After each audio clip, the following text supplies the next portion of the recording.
Good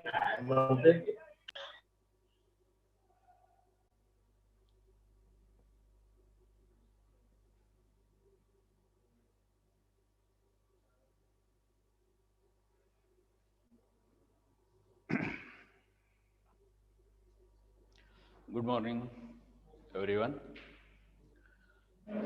As I told you yesterday, that today we are going to discuss the physical quantities from electricity and magnetism. Right? Electricity मधला जसं आपण फॉर्म्युल्याच्या वेळेला बघितलेलं आहे की सगळ्या क्वांटिटीज आपण घेणार आहोत. चार्ज आहे, रेजिस्टन्स आहे, पोटेन्शियल आहे, एटसेट्रा एटसेट्रा. फंडामेंटल क्वांटिटीपैकी कोणता आहे तर तो इलेक्ट्रिकल करंट आहे. To represent electrical current, either we are going to use I, capital I, or you are going to use that ampere madla capital A. Any symbol you can use for the representation of dimensions in terms of electrical current. We start with first quantity कोणती आहे आठवण्याचा प्रयत्न करा. फॉर्म्युलाच्या लिस्टमध्ये आपण इलेक्ट्रिसिटीमध्ये बघितलेला आहे. It was charge.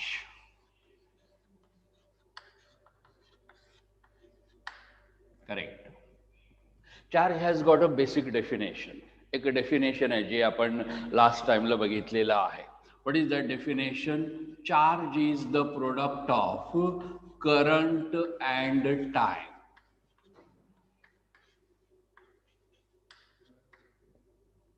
Current into time, it is called as the charge.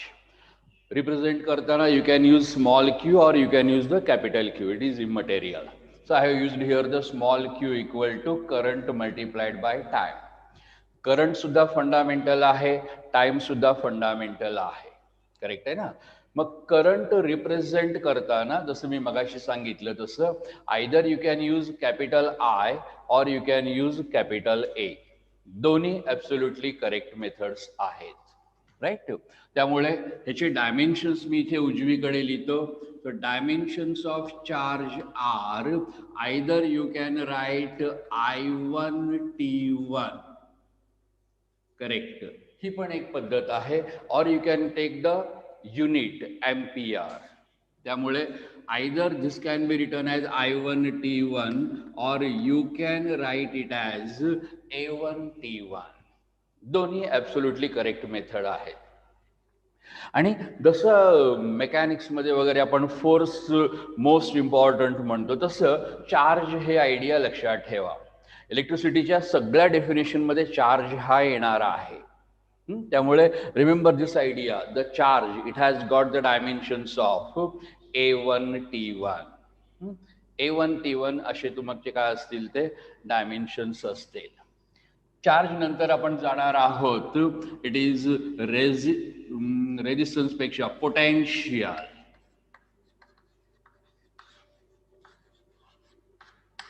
ज्याला आपण मराठीमध्ये विद्युत विभव असं म्हणतो. इलेक्ट्रिसिटी मॅग्नेटिझम मध्ये just remember that certain quantities are known to you up to 10th standard, but certain quantities are totally new for you. Right. Don't just try to translate into your good Marathi. ते terms जे आहेत ना ते इंग्लिशमध्ये जसे आहेत तसे लक्षात ठेवण्याचा तुम्ही प्रयत्न करा. जसं पोटेन्शियल, विभव. ओके, इथपर्यंत ठीक आहे. What is the formula for the potential? We have seen potential has the formula. It is denoted by capital V. Correct.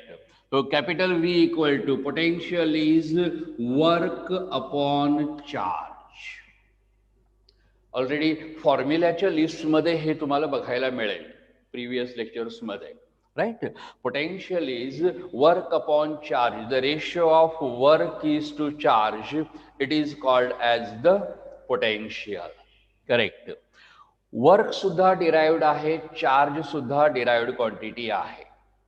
मग आता ह्याची आपण फोड करत जाणार आहोत. Split up that work into the fundamental terms, split up that charge again into the fundamental terms, and then find out what are the dimensions of this electrical potential. Work can be written as force multiplied by displacement. Correct. Work is FS, ज्याला आपण force into displacement म्हणतो. It is to be divided by charge. What is charge? It is here before you. It is current multiplied by time.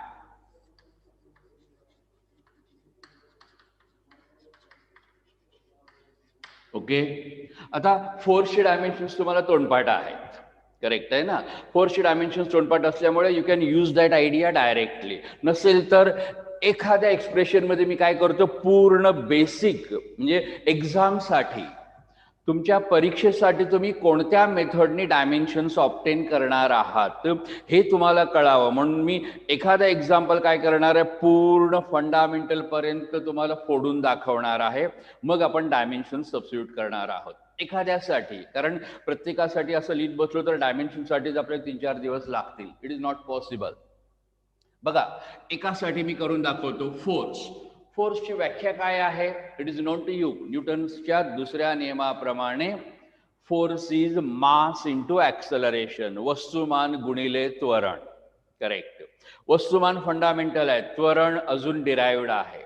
So acceleration is velocity upon time. Velocity is displacement upon time. Okay, now all the terms will be fundamental. Correct आहे ना. या फॉर्म्युल्यामध्ये displacement म्हणजे L, current A, time it is T.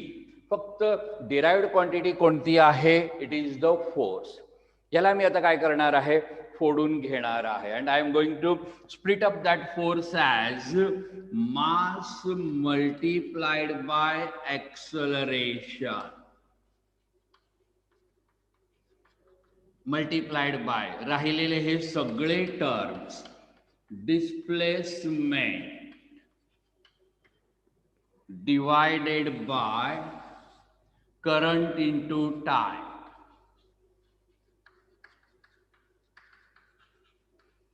Remember, this is the method to follow in your examination. तिथे shortcut वापरू नका. तोंडपाठ जरी असेल एखादा डायमेन्शन तरी सुद्धा तो डिराइव्ह करा त्या परीक्षेमध्ये, पेपरमध्ये. लक्षात आलं का? तोंडपाठ असेल तर डायरेक्टली लिहू नका. You may lose the marks of the intermediate steps. So फोर्सचे डायमेन्शन्स इव्हन तुम्हाला तोंडपाठ असले तरी force is mass into acceleration असं तुम्हाला लिहावं लागेल. ऍक्सलरेशन म्हणजे वेलॉसिटी अपॉन टाइम हे तुम्हाला लिहावं लागेल. बघा, ते मी लिहितो आता. थोडस लिखाण आहे, त्याला इलाज नाही. Mass multiplied by velocity upon time. Correct. Multiplied by displacement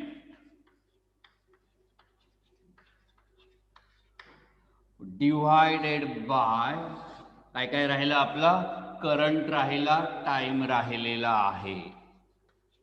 current into हा टाइम आणि हा टाइम मल्टिप्लाय केल्यानंतर काय होणार आहे, टाइमचा दुसरा घात पॉवर 2 येणार आहे.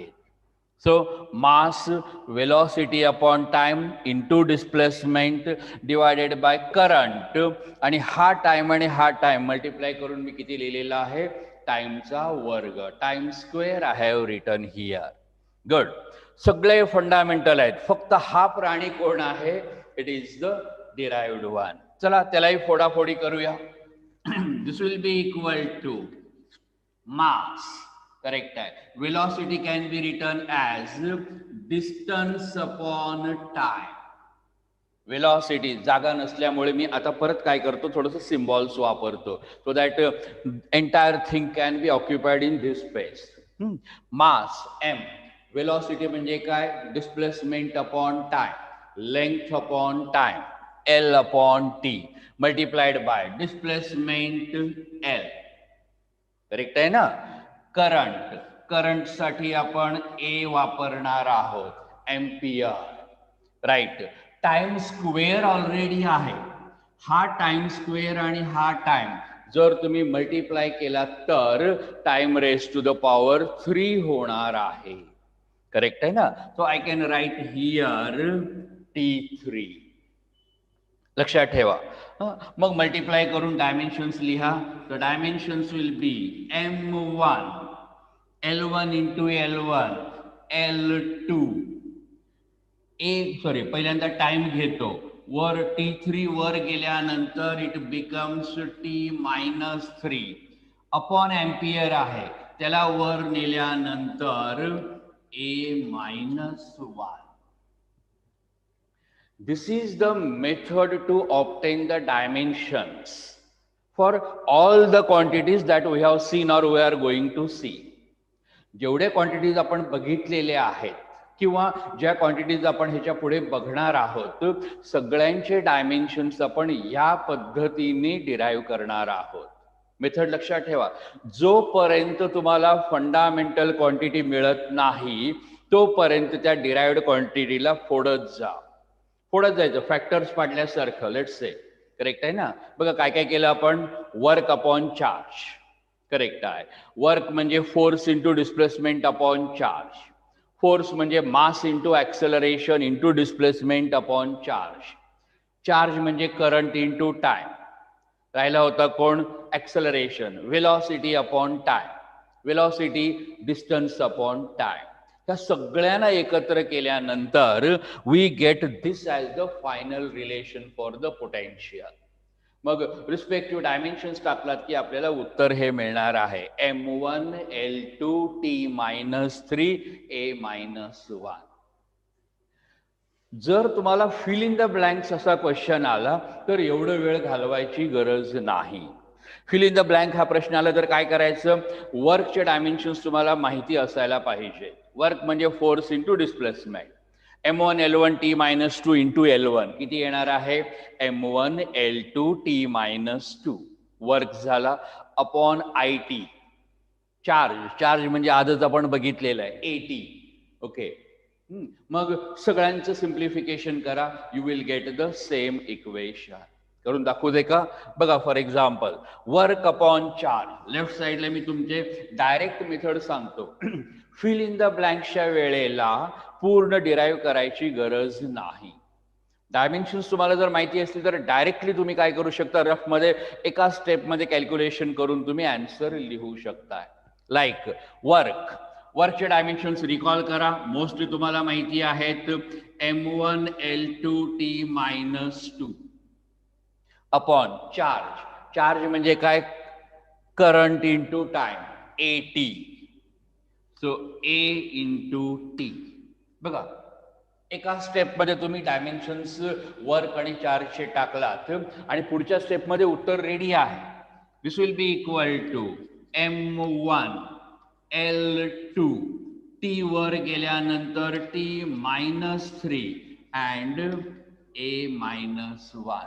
Same dimensions, M1 L2 T-3 A-1. हे शॉर्टकट आहे. पण ऑब्टेन द डायमेन्शन म्हटल्यानंतर शॉर्टकट वापरू नका. You may lose these intermediate step marks. मधल्या स्टेपला पण मार्क्स आहेत, ते बघतात की तुम्ही डिराइव्ड क्वांटिटीची फोड करून फंडामेंटल क्वांटिटी पर्यंत जाऊ शकता की नाही, हे आधी बघतात. आणि जर तुम्ही त्या फंडामेंटल क्वांटिटी पर्यंत पोहोचलात मग डायमेन्शन्स टाका आणि फायनल डायमेन्शन्स लिहा. असं डायरेक्टली लिहू नका. आणि फिल इन द ब्लँक्स असेल तर ही मेथड वापरू नका. It is wastage of time and energy. You can use this as the short method. So depending on the nature of the question, you can change the method of answering. That's good. So potential चे dimensions माझ्याकडे तयार झालेले आहेत. Potential माहिती असल्यानंतर ह्याच्या नंतरची quantity कोणती असणार आहे इलेक्ट्रिसिटी मध्ये, it is electrical resistance. Ohm's law recall करा, V equal to IR. करेक्ट. Therefore R is equal to V upon I. बरोबर आहे. मग आता मी तुम्हाला वर्क देतो, फास्टली सोडवा. पोटेन्शियलचे डायमेन्शन्स आपल्याकडे तयार आहेत. मला वाटतं you have taken this idea. हे तुम्ही लिहून घ्या प्लीज, अदरवाइज स्क्रीनशॉट घेतला तरी हरकत नाही. You can have the screenshot.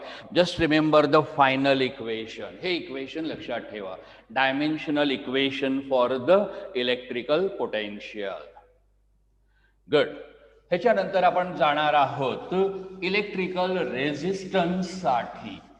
Formula मी तुम्हाला लिहून देतो, डायमेन्शन्स तुम्ही काय करा, ऑब्टेन करा. बघू दे फास्टली सोडवता येईल का. रेजिस्टन्स नेक्स्ट क्वांटिटी मी इथे लिहितो ब्लॅकबोर्ड वरती.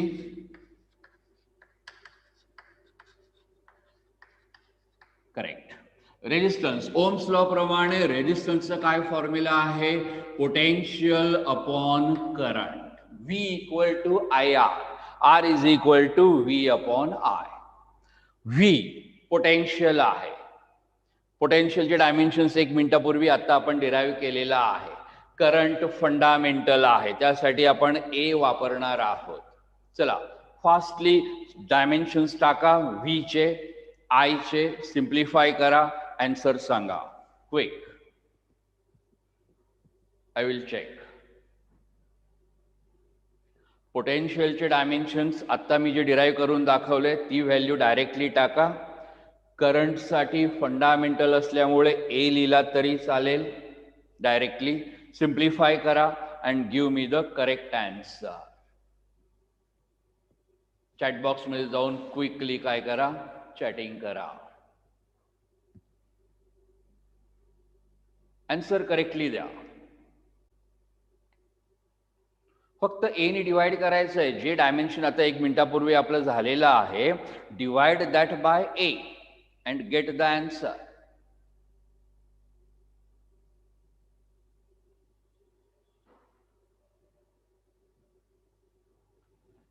Right? Any idea?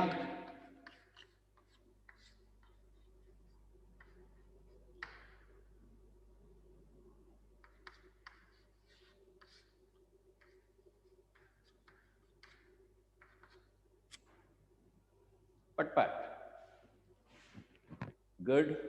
M1L2 minus good. You are getting it. Absolutely correct one. आहे.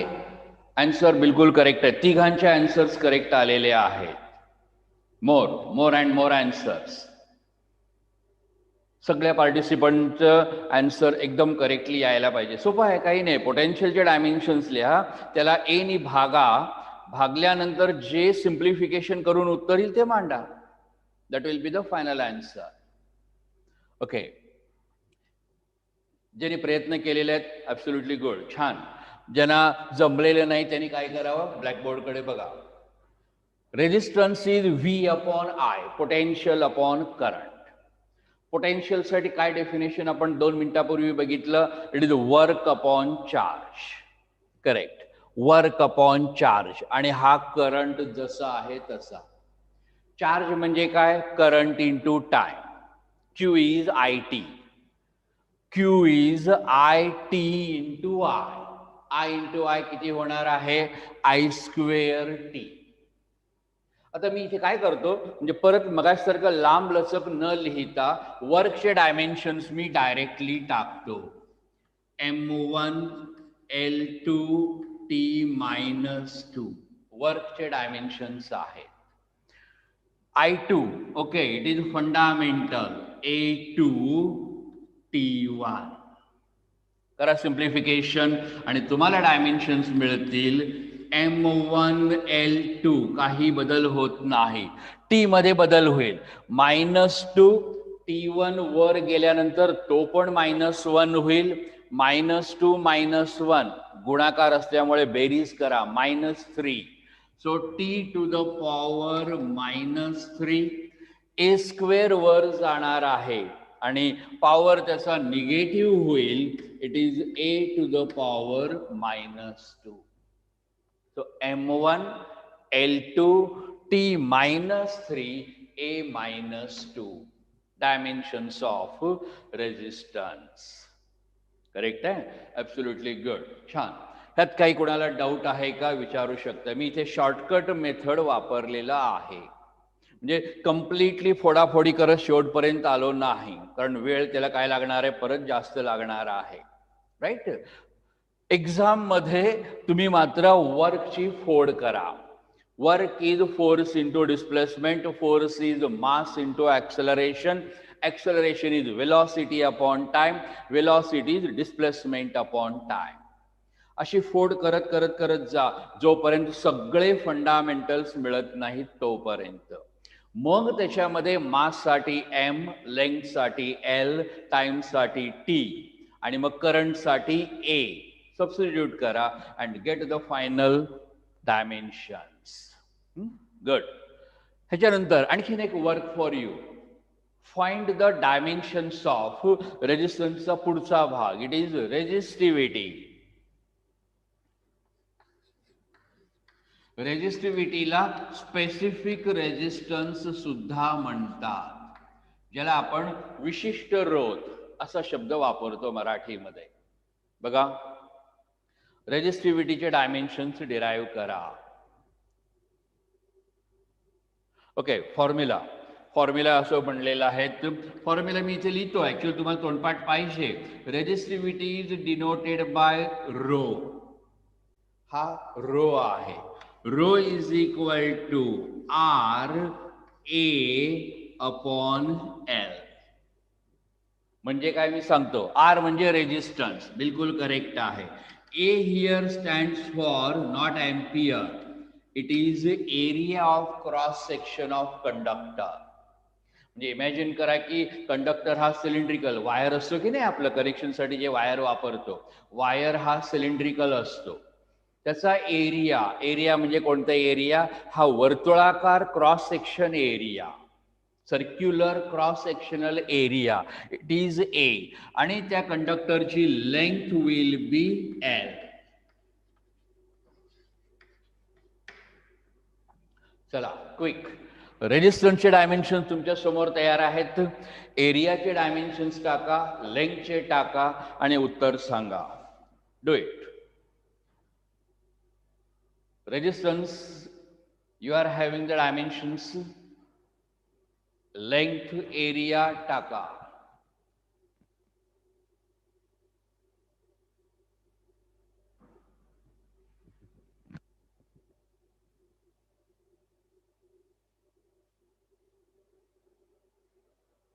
चालतंय ना, काय हरकत नाही, डायरेक्टली यूज करा.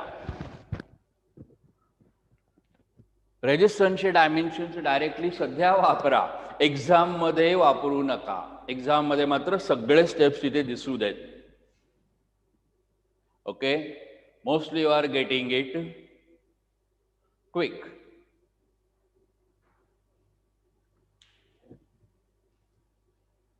करेक्ट आहे.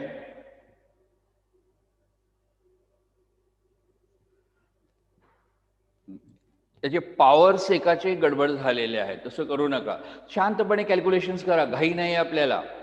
किती सिंपल आहे. रेजिस्टन्स बघा, रेजिस्टन्स इथे माझ्याकडे तयार आहे. I can even use that formula directly. It is M1 L2 T-3 A-2. Correct. Don't get, काय गडबड झालं असेल त्या कॅल्क्युलेशन मध्ये सांगतो. ह्यातला ए म्हणजे एम्पियर आणि हा म्हणजे एरिया आहे. तुम्ही मोस्टली काय केलात, ह्याला ए ने मल्टिप्लाय केलात, नाही, हा एरिया आहे. Don't get confuse, right. एरियाचे डायमेन्शन्स काय आहेत, L2 metre square, L2 divided by एक लेंथ. Correct.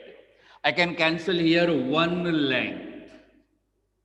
ओके, कालचे ज्यांनी डाऊट विचारलं होतं, फक्त मी पॉवर कट केलंय, एल आहे, पूर्ण कॅन्सल केलेला नाही. काल थोडंसं ते कन्फ्युजन झालं होतं ना. L² upon L is L, L is remaining. झालं. ह्याला सिम्प्लिफाय करा की answer is ready. M1 correct. L2 आणि L, it is L3 multiplied by T-3 आणि A-2. So just remember these values. Problem कुठे येतो, तोंडपाठ करताना थोडं जरी काहीतरी राहिलं, पॉवरचं प्लसचं मायनस झालं, 1चं 2 झालं, गडबडलेलं आहे असं होतं. त्यामुळे फॉर्म्युला लक्षात ठेवा. जर तुम्हाला कॉन्फिडन्स असेल, directly write down the dimensions एक्झाममध्ये, फिल इन द ब्लँक्समध्ये. कॉन्फिडन्स नसेल, रफमध्ये फास्टली कॅल्क्युलेशन करा. फॉर्म्युला तुम्हाला फक्त माहिती पाहिजे. rho equal to RA upon L, R is V upon I, V is W upon Q, W is F into S, F is M into A. असं सगळं फोडाफोडी करत करत करत इथपर्यंत तुम्ही पोचणार आहात. सोपं आहे, अवघड नाही. फक्त सगळे फॉर्म्युलाज तुम्हाला माहिती पाहिजेत. बेसिक फिजिक्स ज्याला आपण म्हणतो, हे ज्यांना माहिती आहे, you can derive dimensions easily और युनिट्स ऑल्सो इझिली आपण डिराईव्ह करू शकतो. रेजिस्टिव्हिटी, रेजिस्टन्स झाला, रेजिस्टिव्हिटी झालेला आहे. आणखीन एक दोन सोपे सोपे क्वांटिटीज आपण घेणार आहोत जे फर्स्ट इयरसाठी उपयोगी आहे. काही गोष्टी मी मगाशी सांगितल्याप्रमाणे माहिती नसतील तुम्हाला, पण आता आपण माहिती करून घेणार आहोत आणि त्यांचे डायमेन्शन्स तुम्ही काय करणार आहात तर डिराईव्ह करून ठेवणार आहात. त्यातली पहिली गोष्ट आहे, मोस्टली 10वी पर्यंत कुठे झालेलं नाहीये, इट इज इलेक्ट्रिकल इंटेन्सिटी. बघूया काय प्रकार आहे तो. हे जे टर्म्स आहेत हे तुम्ही 10वीला शिकलात. रेजिस्टन्स माहिती आहे, रेजिस्टिव्हिटी माहिती आहे. आता थोडे काही नवीन टर्म्स आपण बघूया. त्यातला पहिला टर्म आहे इलेक्ट्रिकल इंटेन्सिटी. फक्त इंटेन्सिटी म्हणलात तरी चालेल. Actually it is electrical intensity, intensity of electric field. Intensity म्हणतात किंवा अगदी सोप्या भाषेमध्ये ह्याला इलेक्ट्रिक फील्ड सुद्धा म्हणतात. Remember, either it is called as the electric field और it is called as the electrical intensity. Definition तुम्हाला माहिती नाही, मी तुम्हाला सांगणार आहे. डेफिनेशन सांगितल्यानंतर you will be given some time, less than 1 minute. Right? You are going to derive the dimensions for this electrical intensity. त्याच्यासाठी तुम्ही काय करणार आहात, डायमेन्शन्स डिराईव्ह करणार आहात. प्राणीच बघा, डेफिनेशन मी सांगतो. Electrical intensity is electrical force upon charge. शब्दात लिहू का? पहिल्यांदा शब्दात लिहितो. It is force divided by charge. It is electrical intensity. चला, फोर्सचे डायमेन्शन्स तुम्हाला माहिती आहेत, करेक्ट. चार्जचे डायमेन्शन्स पण माहिती आहेत. पुटअप करा आणि इंटेन्सिटी, इलेक्ट्रिक फील्डचे डायमेन्शन्स काय होतील मला पटदिशी सांगा. Give the answer.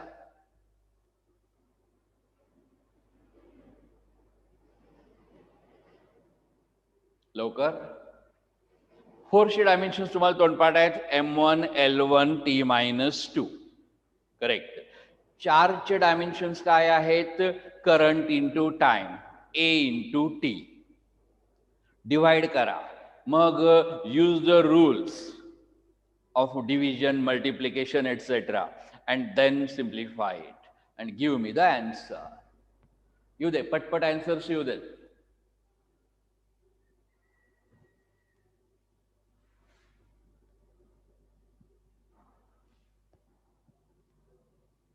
क्विक करा, फास्ट कॅल्क्युलेशन्स करा नोटबुक मध्ये.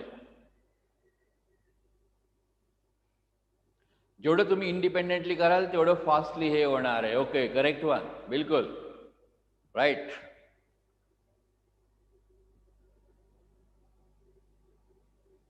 करेक्ट आहे, गुड. काय झालं, काय झालं? एकाचं काहीतरी गडबड झालेला आहे. ओके, L0 थोडंसं काहीतरी गडबड आहे. L0 येत नाही, डिनॉमिनेटर मध्ये a इंटू टी आहे. त्यामुळे फोर्स मधल्या टाइमचे डायमेन्शन्स फक्त बदलते, बाकी कुणाचेही डायमेन्शन्स बदलत नाही. बघा, फॉर एक्झाम्पल फोर्स म्हणला तर m1 l1 t-2. करेक्ट आहे, m1 l1 t-2 upon charge साठी आपण काय फॉर्म्युला वापरतो? Current multiplied by time, IT और AT. ए तर नवीन आहे, फक्त टीनी तुम्हाला डिव्हाइड करायचे, म्हणजे कोणाचे डायमेन्शन्स बदलतील, फक्त टीचे डायमेन्शन्स बदलतील, बाकी ॲज युज्युअली राहील. तर डायमेन्शन्स काय होतील मग, M1 as it is, L1 अजिबात बदलत नाही. कुणाचं तरी L0 आलं होतं, त्याने प्लीज लक्ष द्या, घाई करू नका. T-2 अपॉन टी, डिनॉमिनेटर मधला टी वर गेला की 2 होतो T⁻⁻1. -2 आणि -1 किती होणार आहे, T-3. आणि ए वर गेल्यानंतर ए चा पॉवर होणार आहे -1. So remember the dimensions, M1 L1 T-3 A-1. Electrical field, one of the most important quantity electricity मधला. हे लक्षात ठेवा, electrical intensity M1 L1 T-3 A-1, ज्याला इलेक्ट्रिकल फील्ड म्हणतात, एक महत्वाची क्वांटिटी आहे. ती एक मी ॲडिशनल घेतलेली आहे, लक्षात ठेवा. त्याच्यानंतर आपण जाणार आहोत आणखीन एक 2 क्वांटिटीजकडे, जास्त नाही. एक मला वाटतं लास्ट टाइम आपण एक टर्म बघितला होता, आठवण्याचा प्रयत्न करा, ज्याचं नाव आहे परमिटिव्हिटी ऑफ व्हॅक्यूम. फॉर्म्युल्याच्या वेळेला मी तुम्हाला शिकवलेला आहे, I can recall it. It is permittivity of vacuum. बघूया, work will be given to you again for 1 minute time. Calculate the dimensions of permittivity of vacuum. लिहून घ्या.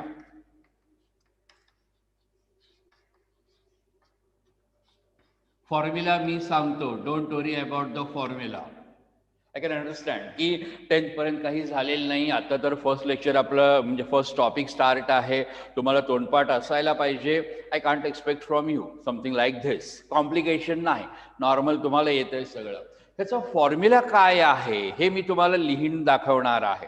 तुम्ही काय करणार आहात, त्याचे डायमेन्शन्स मात्र तुम्ही डिराईव्ह करणार आहात.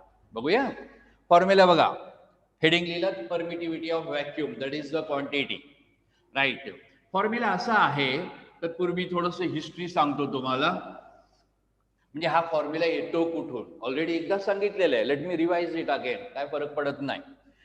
Electrical force between any 2 charges, it is given by the formula F is equal to 1/4πε0 Q1 Q2 upon R².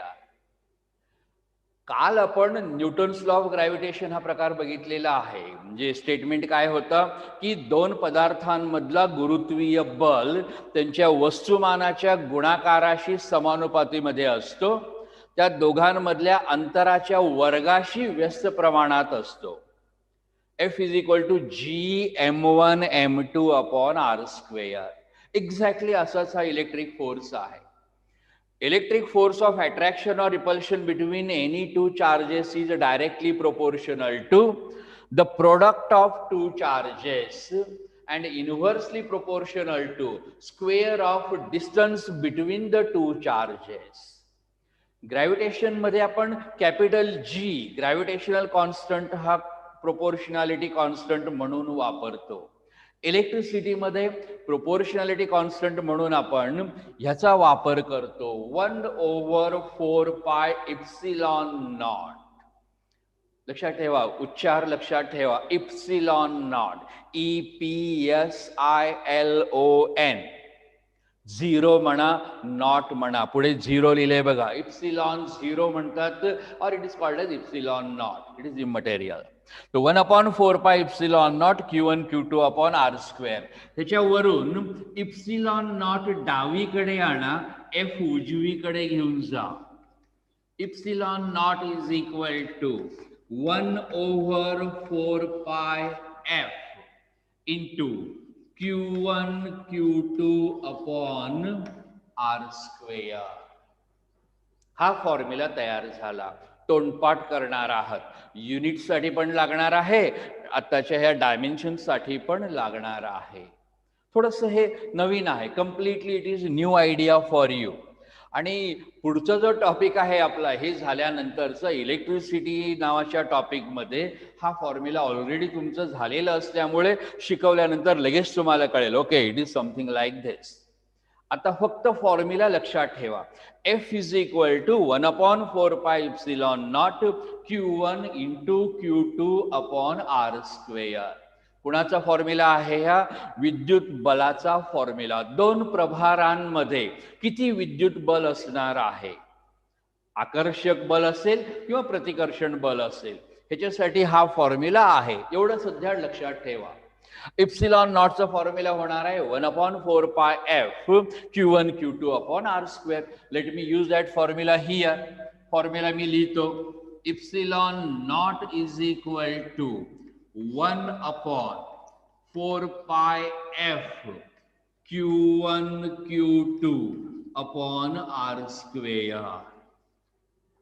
चला, 1 मिनिट वेळ देतो. Less than 1 minute, not even 1 minute, 60 seconds पण नाही. Try to obtain the dimensions of epsilon naught. ह्यातलं 1/4π constant आहे. कॉन्स्टंट्सना dimensions नसतात.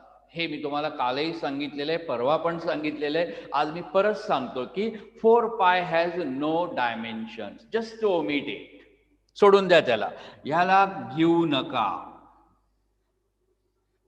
फक्त Q1 Q2 चे डायमेन्शन्स, F चे डायमेन्शन्स, R² चे डायमेन्शन्स लिहा, सिम्प्लिफाय करा and get the dimensions of epsilon not.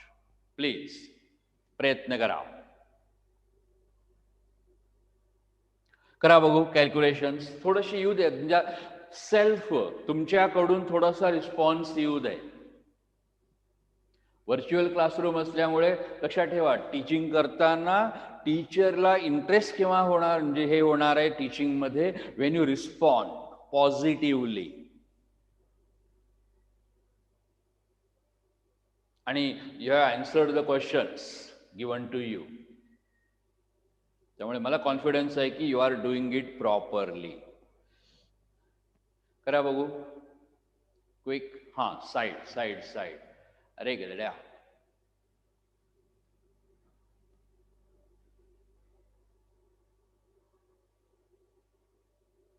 Now, okay, everything is visible from the blackboard. Just copy it down properly and obtain the dimensions of permittivity of vacuum.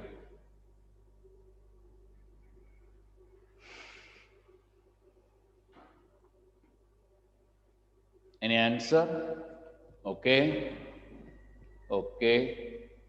बघूया. 3 answers. आणि मग म्हणायचं select the correct alternative from the following. Okay, let's see. -4 येत आहे. Good good good. बघूया. I have no objection.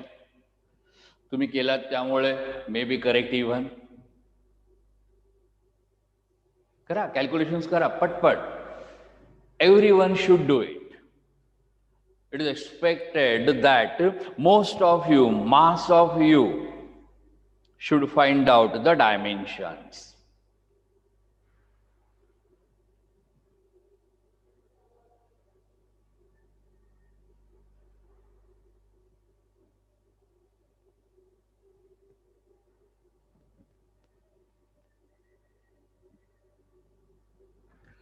झालं?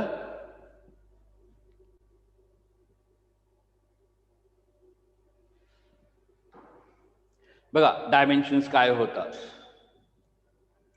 Epsilon naught और epsilon naught, any how you can call it. म्हणजे उच्चार काही जण इप्सिलॉन नॉट म्हणतात किंवा epsilon naught. Any how you can call it. We are going to obtain the dimensions of epsilon naught और epsilon naught. त्यासाठी बघा काय मेथड आहे. इट इज 4π ला आपण सोडून देतो. Q1 Q2 it is A1 T1 into A1 T1. So directly मी लिहितो A2 T2. Q has the dimensions of 80. दुसरा Q, it has also the dimension of 80. Multiply केल्यानंतर काय मिळणार आहे आपल्याला? A2 T2. हे लक्षात ठेवा. It is A2T2 divided by F. F has got the dimensions M1 L1 T minus 2. R square, it is L2. झालं. डायमेन्शन्स तर आपण लिहिलेले आहेत. सिम्प्लिफाय करा अँड गेट द उत्तर. करूया सिम्प्लिफिकेशन. बघा थोडंसं खाली लिहितो. M1 डिनॉमिनेटर मध्ये आहे, वर गेल्यानंतर तो होणार आहे M-1. करेक्ट आहे. L1 into L2 it is L3. L3 denominator मध्ये आहे, वर गेल्यानंतर तो होणार आहे L-3. करेक्ट. T-2 आहे, वर गेल्यानंतर तो होणार आहे T+2. ऑलरेडी T2 इथे तयार आहे. T2 into T2 it is T to the power 4. आणि हा राहिलेला A2. So dimensions of epsilon naught, it is M-1 L-3 T4 A2. ज्यांचं हे आलेलं आहे उत्तर, it is absolutely correct one. It is here before you. You can check. M-1 L-3 T4 A2. Check करू शकता. ज्यांचं हे उत्तर आलं असेल, it is absolutely correct one. चला कॉपी करू शकता तुम्ही. ब्लॅकबोर्ड वरती जे आहे matter, you can copy it down और you can have the screenshot. It is also one of the important term. It is epsilon naught, permittivity of vacuum. Good. One more term you are going to study from the electricity. It is important. It is capacity. बघूया. Capacitance म्हणा किंवा capacity of a conductor. Formula मी सांगतो, मग तुम्ही परत काय करणार आहात, डायमेन्शन्स डिराइव करणार आहात.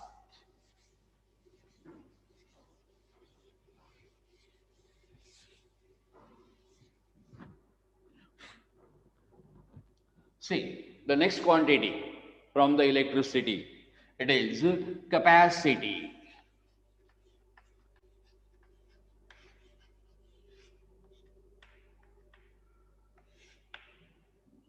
What is capacity? काय फॉर्म्युला आहे, काय काय आहे, आपण मी फक्त फॉर्म्युला देतो पहिल्यांदा. Again you will be given some time. If possible you can find out the dimensions. If not, just refer the blackboard, do the favorite work. So capacity, it is represented by capital C. It is the ratio of charge is to electrical potential. Symbolically, it is Q upon V. C is equal to Q upon V, charge upon potential. चला start करा. Charge तुम्हाला माहिती आहे A into T. Potential work upon charge, work force into displacement.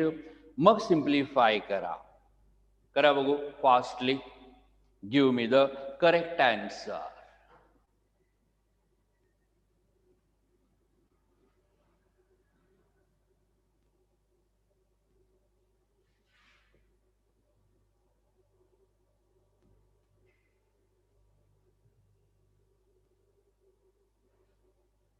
करा, simplify करा. Capacity is equal to charge upon potential.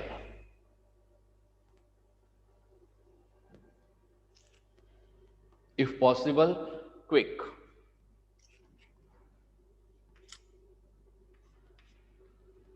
एका step पर्यंत मी तुम्हाला परत नेऊन ठेवतो. पुढचे कॅल्क्युलेशन्स तुम्ही करू शकता. Charge, it is A into T. Potential, it is work upon charge. हा जो इथला चार्ज आहे रिव्हर्स मल्टिप्लिकेशननी वर जाईल. W अपॉन Q म्हणजे बघा काय होणार आहे, Q upon W upon Q. हा खालचा चार्ज वर गेल्यामुळे It can be written as Q चे dimensions 80 आहेत. So first I will write 80 upon W upon 80. For the charge, I can write the dimensions as 80. मग इथला 80 जेव्हा न्यूमरेटर मध्ये जाईल त्यावेळेला मल्टिप्लाय होईल 80 into 80 a square t square. Okay, a square t square upon W. W is the work. Correct आहे. वर्कचे dimensions either you can write first force into displacement, किंवा ज्यांना येत असेल त्यांनी वर्कचे डायमेन्शन्स डायरेक्टली सबस्टिट्यूट करायचे आहेत. मी फक्त एक स्टेप वाढवून तुम्हाला दिलेली आहे, फोर्स इंटू डिस्प्लेसमेंट. चला इथपर्यंत तरी सोपं झालं तुमचं काम. पुढचे कॅल्क्युलेशन्स करा बघू and get the dimensions of capacity. कॅपॅसिटीचे डायमेन्शन्स डिराईव्ह करून दाखवा. उत्तर येऊ देत, पटपट आन्सर्स येऊ देत. ओके, मोस्टली हे तर गेल्या वेळचे आहेत का आत्ताचे आहेत. ओके बघूया. एक घेतलं करेक्ट आहे, 2 करेक्ट आहेत. I hope so. क्विक चालेल ना. डायरेक्ट व्ही चे डायमेन्शन्स जरी टाकला तरी करेक्ट आहे. एक्झाम मध्ये नाही, नॉट इन द एक्झामिनेशन. इथे टाका, I will allow you.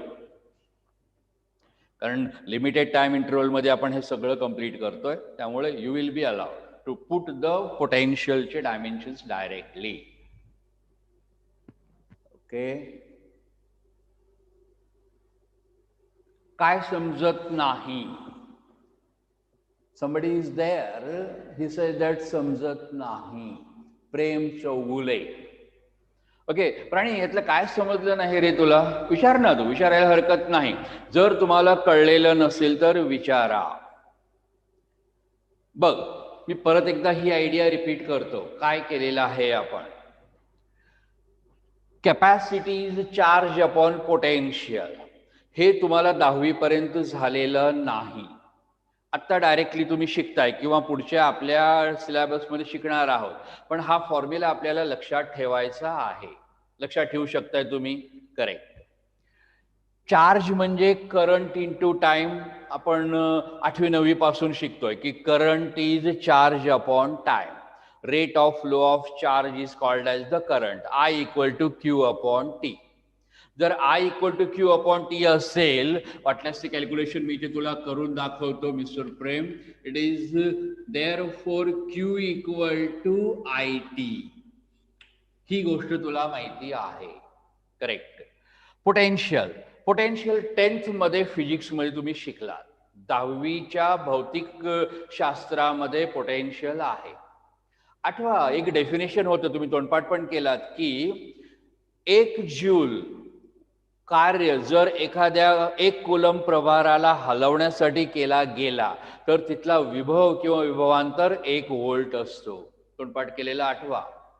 Must just recall it from the 10th standard that if 1 joule work is done in moving 1 coulomb charge from one point to another point, then potential difference is said to be 1 volt.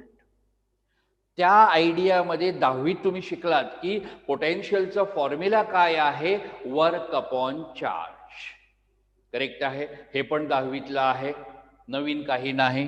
So potential V म्हणजे work upon charge. Correct. Charge म्हणजे परत काय आहे? 80. Current into time. Charge is current into time. Work, work is force into displacement. ह्यातलं नवीन काय आहे तुला? नवीन काही नाही, फक्त हा बेसिक पहिला फॉर्म्युला एवढा नवीन आहे. आणि जसं जसं तुम्ही पुढे शिकत जाल तसं नवीन नवीन तुम्हाला शिकायचं आहे. त्यामुळे हा फॉर्म्युला तुला लक्षातच ठेवावा लागेल की capacity is equal to charge upon potential, C equal to Q upon V. No excuse for that one. मग या गोष्टी ज्या आहेत ना, तुमच्या 10वी पर्यंतच्या बेसिक फिजिक्स मधून आपण घेतलेल्या आहेत. 10वीचं फिजिक्स सुद्धा एकदम परफेक्ट असेल तर there should not be any doubts. नसेल तर आता समजून घेण्याचा प्रयत्न करूया. मला विचार तू, मी तुला परत एकदा समजून देईन जसं आता दिलेलं आहे त्याप्रमाणे. करेक्ट आहे? ॲब्सोल्युटली करेक्ट व्हा. तर हे थोडंसं नवीन आहे, नाही असं नाही, कारण 10th पर्यंतचा पार्ट आणि later part little bit different it is there. So you try to adopt all these things. त्याच्याबरोबर तुम्ही समरूप होण्याचा प्रयत्न करा, सिंक्रोनाइज होण्याचा प्रयत्न करा, म्हणजे ह्या सगळ्या गोष्टी तुम्हाला कळत जातील. नाही कळलं की विचारायला शिका. Ask the teachers, you will definitely solve your all doubts. सगळे डाऊट्स तुमचे सॉल्व केले जातील. नंतर जेव्हा तुम्ही ऑफलाईनला याल त्यावेळेला पण आपण इथे आहोतच. ऑनलाईनला आता जरी विचारलं, सुदैवाने मी बघितलं इथे म्हणून मला कळलं की ह्या गोष्टी आहेत म्हणून. प्लर डाऊट असेल तर विचारा. ओके, इथपर्यंत मला वाटतं काही प्रॉब्लेम नाही. आता बघ पुढे, डब्ल्यू म्हणजे फोर्स इंटू डिस्प्लेसमेंट, माहिती आहे तुला. क्यू म्हणजे आय टी, आयच्या ठिकाणी एम्पियर म्हणून लिहितात, इट इज AT. करेक्ट आहे. छेदाचा छेद रिव्हर्स मल्टिप्लिकेशननी वर जातो, AT वर जाणार आहे. वर गेल्यानंतर आधी एक AT नंतरचा AT मल्टिप्लाय केल्यानंतर काय होणार आहे, A² T² होणार आहे. घातांकांचे आपण नियम वापरतो. अपॉन F इंटू L झालं. फोर्सचे डायमेन्शन्स तरी तुला तोंडपाठ असतील ना आता, कारण इतका वेळेला आपण फोर्सला घासून घासून गुळगुळीत केलेला आहे. M1 L1 T-2, any time any one can answer it. M1 L1 T-2. आणि ती गोष्ट इथे आपण डायरेक्टली आता लिहिणार आहोत. A2 T2 upon F, it is M1 L1 T-2 multiplied by L1. तुझं गणित तर चांगलं असणार आहे. गणित चांगलं असल्यामुळे जेव्हा जेव्हा गुणाकार करतात, म्हणजे घातांक असलेल्या संख्यांचा बेस सेम असेल तर पॉवर्स ऍड करा. बेस सेम असेल, रेशो जर असेल, भागाकार असेल तर पॉवर्स सबट्रॅक्ट करा. ऍटलिस्ट एवढं तरी तुला गणितात झालेलं आहे 10वी पर्यंत, राईट. आता बघ मी काय करणार आहे, M1 डिनॉमिनेटर मध्ये आहे, त्याला मला वर न्यायचं आहे. पक्षांतर क्रिया, ऍक्च्युअली इट इज नॉट पक्षांतर, बट डिनॉमिनेटरचा टर्म आपण न्यूमरेटर मध्ये घेऊन जातो, त्यावेळेला साइन बदलतो, M-1 होतो. L1 it is L2. L2 denominator मध्ये गेल्यानंतर L-2. T बघ, T-2 डिनॉमिनेटर मध्ये आहे, तो वर गेल्यानंतर तो T² T2 होतो. T² इंटू T² किती लिहितो आपण, घातांकांची बेरीज कर, T⁴. राहिला कोण ह्यातला, A2. काही जणांचं उत्तर आलेलं होतं, they have sent the answer, it is absolutely correct one. M-1 L-2 T4 A2 will be the dimensions of capacity or capacitance. Good.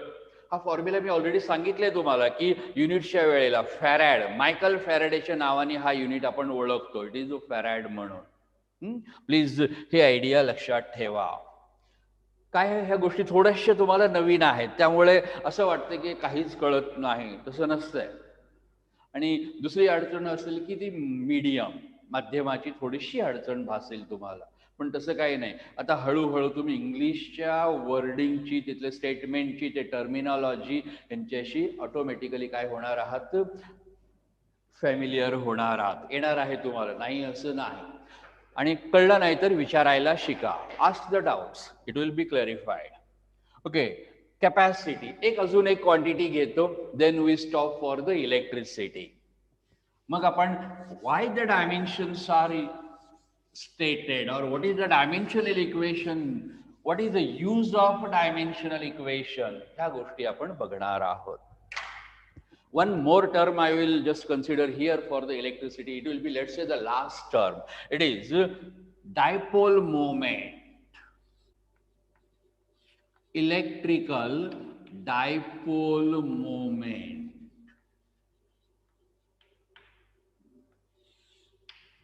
काय आहे इलेक्ट्रिकल मोमेंट? डायरेक्टली मला वाटतं मी फॉर्म्युला तुम्हाला ऑलरेडी दिलेला आहे, करेक्ट आहे ना? ह्याचा वापर आपण इथे करणार आहोत. डायपोल मोमेंटचा फॉर्म्युला आहे, एकदम सोपा फॉर्म्युला मी तुम्हाला सांगतो. Dipole moment is denoted by letter P. हा डायपोल मोमेंटसाठी वापरला जाणारा संज्ञा आहे, पी. करेक्ट. फॉर्म्युला बघा किती सोपा आहे. It is a charge into length. Nothing is difficult. Charge multiplied by length. Correct. Charge, आज दिवसभर आपण चार्ज बद्दलच बोलतोय, त्यामुळे चार्जचा फॉर्म्युला काय आहे? Current into time. करेक्ट आहे ना? Current into time it will be equal to charge. आणि राहिला कोण? Length. It is L. So no change is there. A1 T1 L1. This can be written as L1 T1 A1. So dimensions of electric dipole moment are, formula लक्षात ठेवा, charge into length. Correct. Charge म्हणजे AT, current into time, लेंथचा L. असंच लिहिला तरी चालेल, पण usual notation मध्ये आपण कसं वापरतो? LMT और MLT, आणि मग टेम्परेचर, मग electrical current. So this way you are going to proceed.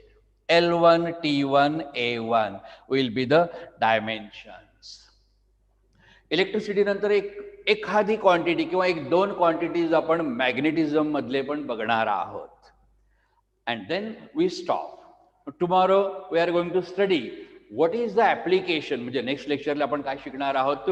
डायमेन्शनचा उपयोग आपण कुठे करणार आहोत. एवढं सगळं आपण शिकलोय, कुठे उपयोग करायचं हेच माहिती पाहिजे. त्यासाठी पुढचं लेक्चर आपण यूज करणार आहोत. What are the applications or dimensions of, sorry, uses of the dimensions. Magnetism मधलं एखादी किंवा दोन टर्म्स फक्त आपण घेणार आहोत, जास्त नाही. डोंट वरी. पहिला टर्म घेणार आहे, it is a magnetic moment.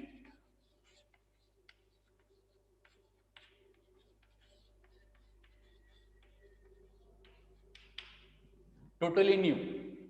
त्यामुळे तुला एकट्यालाच नाही, सगळ्यांना ही आयडिया काय आहे? पूर्णपणे नवीन आहे. It is totally new for you.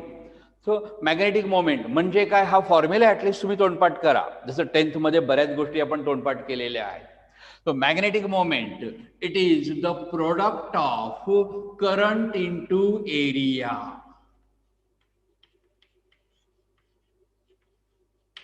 Nothing is difficult. I into A. लक्षात ठेवा, मॅग्नेटिक मोमेंट त्याचा सिम्बॉल आहे M. फॉर्म्युला काय आहे? The product of electrical current into area. It is called as the magnetic moment. Correct. मग current साठी हा तर फंडामेंटल आहे, A1. एरिया लेंथचा square L2. So A1 into L2 will be the dimensions of magnetic dipole moment. M is equal to I into A. A1 into L2. ह्यालाच related एकच term घेऊया आणि मॅग्नेटिझम आपला संपून जाईल. दोनच टर्म्स पास झाले तुम्हाला.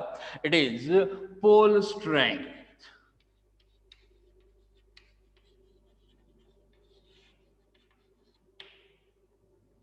पोल स्ट्रेंथ म्हणजे काय? मी तुम्हाला सांगतो की एखादं तुम्ही पट्टी चुंबक घेतला. पट्टी चुंबक काय करतो? आयर्न फायलिंग्सना अट्रॅक्ट करतो. बार मॅग्नेट, इंग्लिश मीडियम वाले.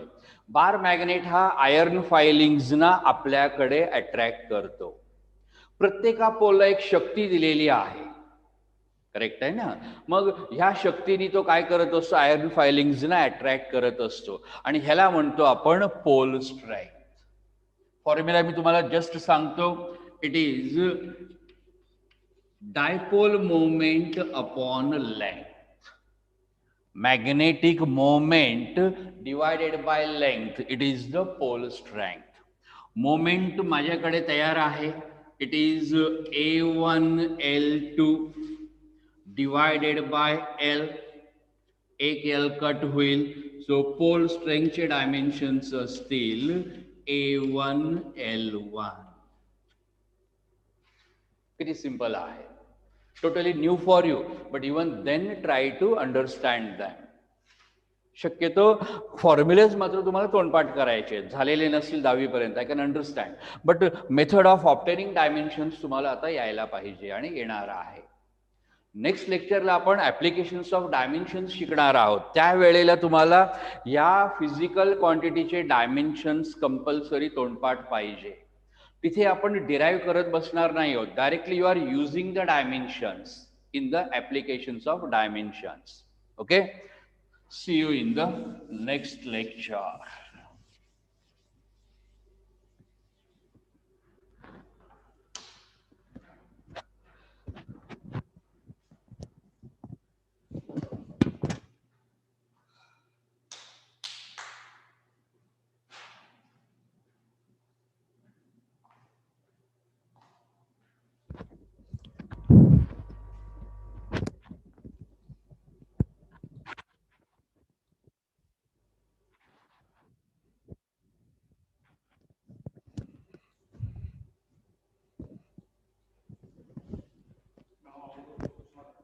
काय म्हणले?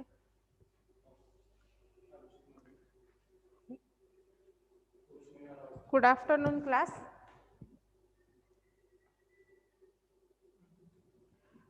तर काल सरांनी सांगितल्याप्रमाणे मुलांनो, प्रत्येक जण आपल्या नाव आणि ब्रांच प्रत्येकाने कंपल्सरी लिहायचं आहे.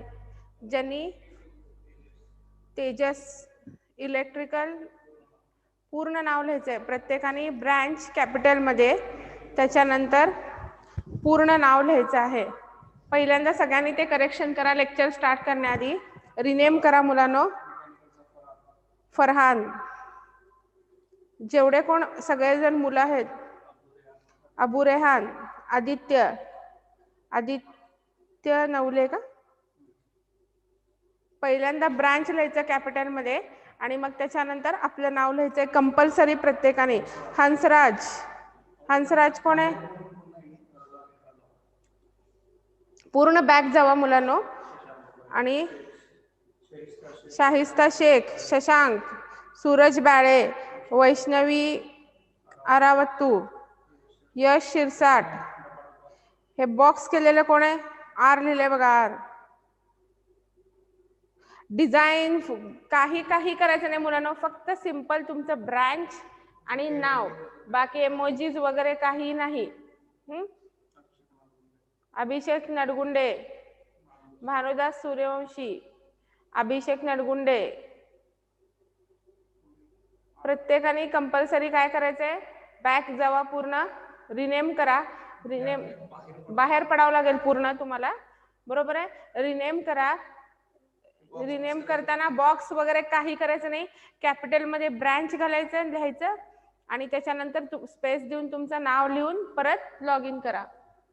अभिषेक नडगुंडे, फ्री फायर. रविकांत, रवी, सगळं ते फ्री फायर वगैरे सगळं डिलीट कर. फक्त सिव्हिल आणि तुझं पूर्ण नाव. का फ्री फायर नाव आहे तुझं लेकरा? पटपट करा चला सगळेजण. चेंजेस करा म्हणजे आपल्याला लेक्चर चालू करता येईल. त्याशिवाय लेक्चर चालू करायचं नाही आज. यश शिरसट, शाहिस्ता,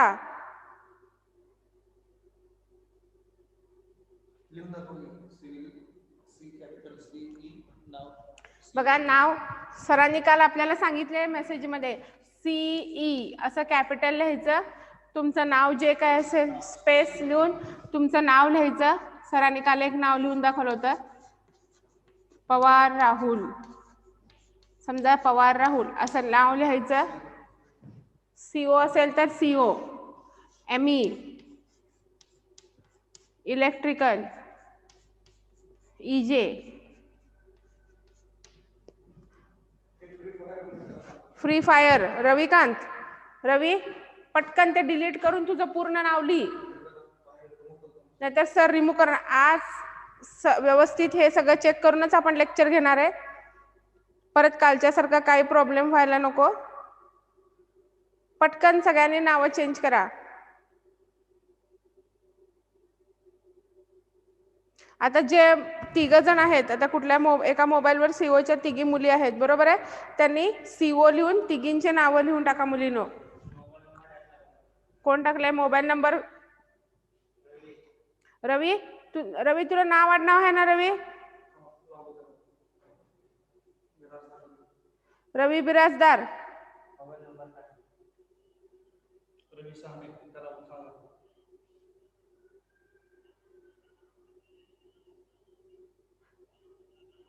सूरज बाळे, वैष्णवी. मोबाईल नंबर कशाला? रवी शहाणे, तुझा मोबाईल नंबर काय करायचा आम्हाला? पटकन मोबाईल नंबर डिलीट कर. सगळं पटकन डिलीट करा रे. सगळं डिलीट बाहेर पडून व्यवस्थित तुझं ब्रँच सिव्हिल आणि रवी बिराजदार असं नाव टाईप कर. लगेच. अभिषेक नडगुंडे. सांगितलं की तुम्हाला कॉलेजमधून फोन येईल.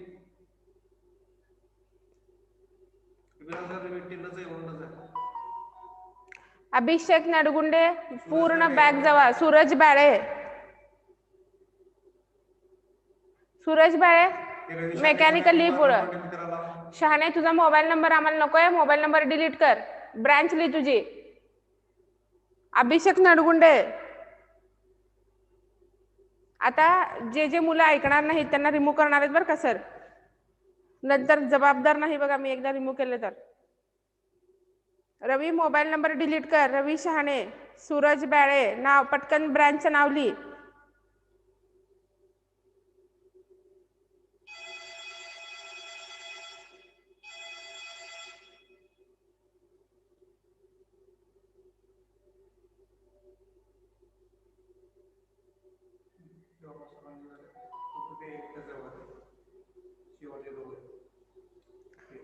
विशाल गाडे. गाडे तुला वेगळं सांगावं लागते का? गाडे ब्रँच लिहि मेकॅनिकल म्हणून. गाडे तू मेकॅनिकल आहे ना? रवी शहाणे. त्या मोबाईलवर नंबरवर फोन लावा सर रवी शहाणेला. गाडे तू पटकन मेकॅनिकल म्हणून लिहून टाक. विशाल गाडे. अभिषेक नडगुंडे मेकॅनिकल लिहि.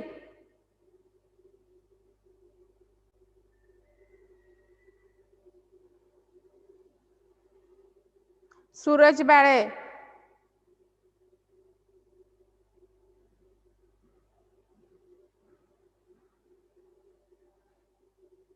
अभिषेक नडगुंडे.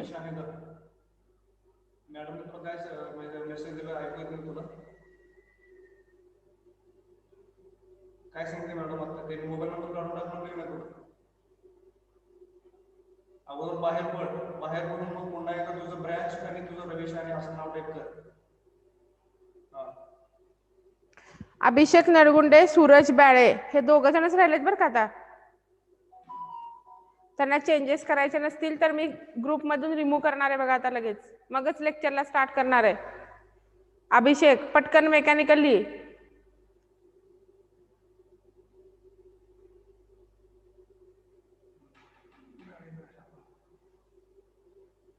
बाळे कुठल्या क्लास आहे?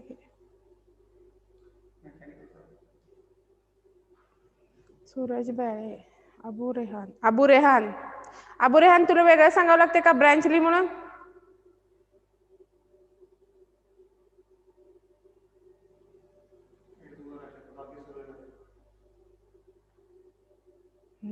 ठीक आहे. Start with next example. कालचं जे एक्झाम्पल आहे ते थोडंसं आपण काय करूया, परत एकदा रिवाइज करूया. मॅट्रिक्स मल्टिप्लिकेशन आपण स्टार्ट केलेलं आहे. Matrix multiplication.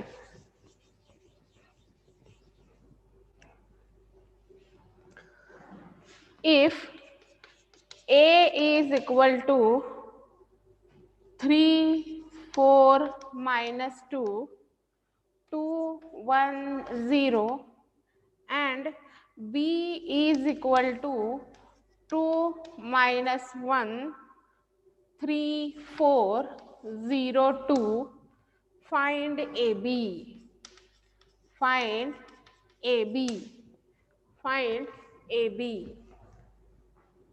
बघा आता परत एकदा बघा आपण रिवाइज करतोय कालचं example. Now, in this example, the order of matrix A is 2 by 3. What is the meaning of 2 by 3? Matrix A has 2 rows and 3 columns, whereas matrix B has 3 rows and 2 columns. Number of columns of first matrix is equal to number of rows of second matrix. हे दोन्ही number same आहेत. Therefore, multiplication of matrix A and B is possible or is exist. ह्या दोघांचं multiplication possible आहे. हे घेतल्यानंतर किंवा हे कंपेअर केल्यानंतर आपल्याला काय हिंट मिळेल मुलांनो? After multiplication what will be the order of A B. गुणाकार केल्यानंतर ए बी ची ऑर्डर काय असेल? 2 by 2. म्हणजे ए बी मध्ये 2 रोज असतील आणि 2 कॉलम्स असतील. हे आपल्याला हिंट मिळाली आहे एक्झाम्पल सॉल्व करताना. आता काल मी नोट पॉइंट मध्ये लिहून दिले बघा. मल्टिप्लिकेशन करताना फर्स्ट मॅट्रिक्सचे रोज कन्सिडर करणार आणि सेकंड मॅट्रिक्सचे कॉलम्स कन्सिडर करणार. ए इंटू बी. ए लिहिलं परत एकदा. 3 4 -2 2 1 0 2 -1 3 4 0 2. आलं लक्षात हे? ए into B. Now consider rows of first matrix and consider columns of second matrix. Matrix A has 2 rows R1, R2 and 2 columns C1, C2. R1, R2, C1, C2. R1, R2, C1, C2. Now, what are the elements of multiplication AB or what are the elements of new matrix AB? गुणाकार केल्यानंतर काय elements असतील बघा. पहिला element असेल बघा R1 C1. लक्ष द्या मुलांनो. R1 C1. दुसरा एलिमेंट असेल same row second column. Same row second column R1 C2. तिसरा एलिमेंट पहिल्या रोचे कॅल्क्युलेशन संपले. पहिल्या रोला बाजूला ठेवा. दुसऱ्या रो कडे या. R2 C1 R2 C1 R2 C2 R2 C1 R2 C2 R2 C1 R2 C2 R2 C1 R2 C2. हे लक्षात आले 4 एलिमेंट्स. जेव्हा आपल्याला मल्टिप्लिकेशनची प्रॅक्टिस होईल तेव्हा हे सगळं लिहित बसायची गरज नसेल तर लिहू नका. Directly we should start with example. आपण डायरेक्टली कॅल्क्युलेशनला एक्झाम्पलला सुरुवात करू शकतो. पण आता आपण हा पॉईंट सध्या शिकतोय, सध्या नवीन आहे, त्यामुळे काय करा, हे जनरल फॉर्मॅट लिहा. ह्याच्याने काय फायदा होईल मुलांनो? ह्याच्याने तुम्हाला आयडिया मिळेल की मल्टिप्लिकेशन नक्की इन बिटवीन कोणता रो कोणती कॉलम आहे. त्यामुळं हे व्यवस्थित लिहा. आता ह्याच्यानंतर कॅल्क्युलेशन R1 C1. R1 मध्ये 3 एलिमेंट्स आहेत, C1 मध्ये 3 एलिमेंट्स आहेत. असंच पेअरिंग असणार. इकडे 2 असतील तर नो डाऊट इकडे सुद्धा 2च एलिमेंट असलेलं एक्झाम्पल ऍडजस्ट करून दिलेलं असेल. असं एक्झाम्पल कधीच येणार नाही की R1 मध्ये 3 एलिमेंट आहेत आणि C1 मध्ये किंवा C2 मध्ये फक्त 2च एलिमेंट आहेत. असं मल्टिप्लिकेशन इनव्हॅलिड आहे, इनकरेक्ट आहे. R1 मध्ये 3 एलिमेंट्स आहेत, करस्पॉन्डिंग C1 मध्ये सुद्धा 3 एलिमेंट्स आहेत. आता मल्टिप्लिकेशन करताना R1 मधला पहिला एलिमेंट C1 मधला पहिला एलिमेंट, R1 मधला दुसरा एलिमेंट C1 मधला दुसरा एलिमेंट, R1 मधला तिसरा एलिमेंट C1 मधला तिसरा एलिमेंट, असं त्यांच्या पोझिशननी काय करायचं, अकॉर्डिंग टू पोझिशन मल्टिप्लिकेशन करायचं. आणि इन बिटवीन साइन कंपल्सरी काय यायला पाहिजे, प्लस यायला पाहिजे. आता मी तुम्हाला एक कॅल्क्युलेशन करून दाखवते. R1 C1 3 × 2. इथला पहिला एलिमेंट घेतला, इथला पहिला एलिमेंट घेतला, 3 2 जा 6 प्लस इथला दुसरा एलिमेंट घेतला, इथला दुसरा एलिमेंट घेतला, 4 त्रिक 12, इथला तिसरा इलेमेंट घेतला, इथला तिसरा इलेमेंट घेतला, -2 इंटू 0 0, प्लस लिहा किंवा मायनस लिहा, meaning is same for 0 only. लिहिलं, हे एक कॅल्क्युलेशन लिहिलं. आता आपण दुसऱ्या कॅल्क्युलेशन कडे जाऊ.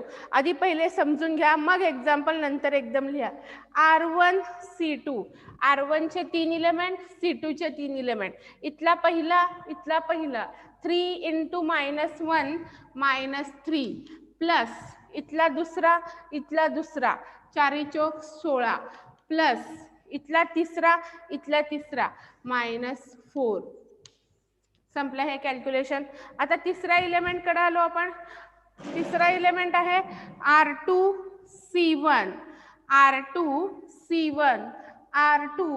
C1, R2 मध्ये 3 इलेमेंट्स आहेत, C1 मध्ये 3 इलेमेंट्स आहेत. इथला पहिला 2 2 जा 4, बेदुणे 4, 3 इंटू 1 3, 0 इंटू 0 0, 4 प्लस 3 प्लस 0. आता शेवटचा इलेमेंट आहे R2 C2, 2 into -1 -2, 1 into 4 4, plus 0 into 2 0. Next step येईल बघा. 12 प्लस 6 18, 16 -3 -4 म्हणजे किती येईल बघा. 16 -7 बरोबर आहे 9. हे कॅल्क्युलेशन जर आपल्याला अवघड वाटत असेल, प्लस मायनस मला कन्फ्यूज होते, आपल्याला कॅल्क्युलेटर, सायंटिफिक कॅल्क्युलेटर पेपरला अलाउड आहे. त्यामुळं आपण ते कॅल्क्युलेशन कॅल्क्युलेटरवर सुद्धा काय करू शकतो, कॅल्क्युलेट करू शकतो. 4 + 3 7, 4 - 2 -2. Therefore AB is equal to 18 9 7 2. -2 येणार नाही, sorry, 4 - 2, sign of greater number, मोठ्या संख्येचे चिन्ह, 4 - 2 2 इज द फायनल आन्सर. आपलं बरोबर आले का चेक करू आपण. करेक्ट आहे बघा. 18 9 7 2 करेक्ट आहे. काल आपल्याला थोडंसं कन्फ्यूज झालं होतं म्हणा, गोंधळ झालं होतं, त्यामुळे मी परत एकदा सांगते, व्यवस्थित लिहून घ्या. समजलंय का प्रत्येकाला मल्टिप्लिकेशन?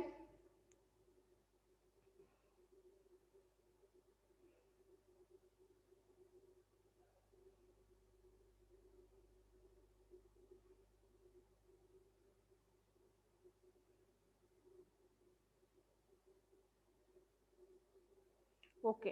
नेक्स्ट एक्झाम्पल घेऊ आता आपण. नेक्स्ट एक्झाम्पल, टोटल सगळे 83 लोक आहेत बघा सध्या.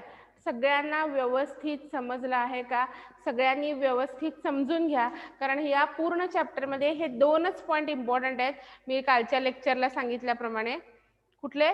एक म्हणजे कोफॅक्टर मायनर यायला पाहिजे आणि मल्टिप्लिकेशन ऑफ 2 मॅट्रिसेस. आपल्याला हे बेसिक 2 पॉइंट प्रत्येकाला कळले पाहिजे, सॉल्व करायला यायला पाहिजे. Okay, now start with next example. आता समजलंय म्हणलं तर काय करा मुलांनो, माझ्या बरोबरीने कॅल्क्युलेशन करा, म्हणजे आपलं थोडं स्पीडली काय करता येईल, एक्झाम्पल, नंबर ऑफ एक्झाम्पल्स जास्त घेता येतील.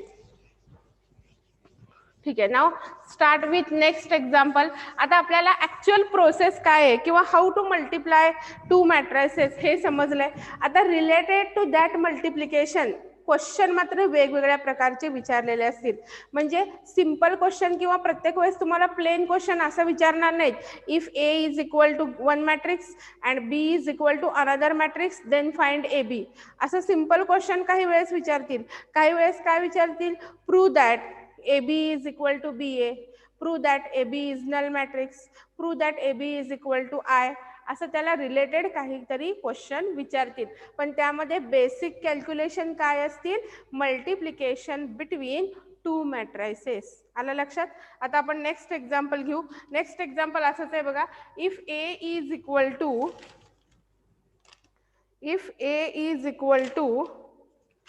2 2 2 2, 4 times 4 times 2 2 2 2 2.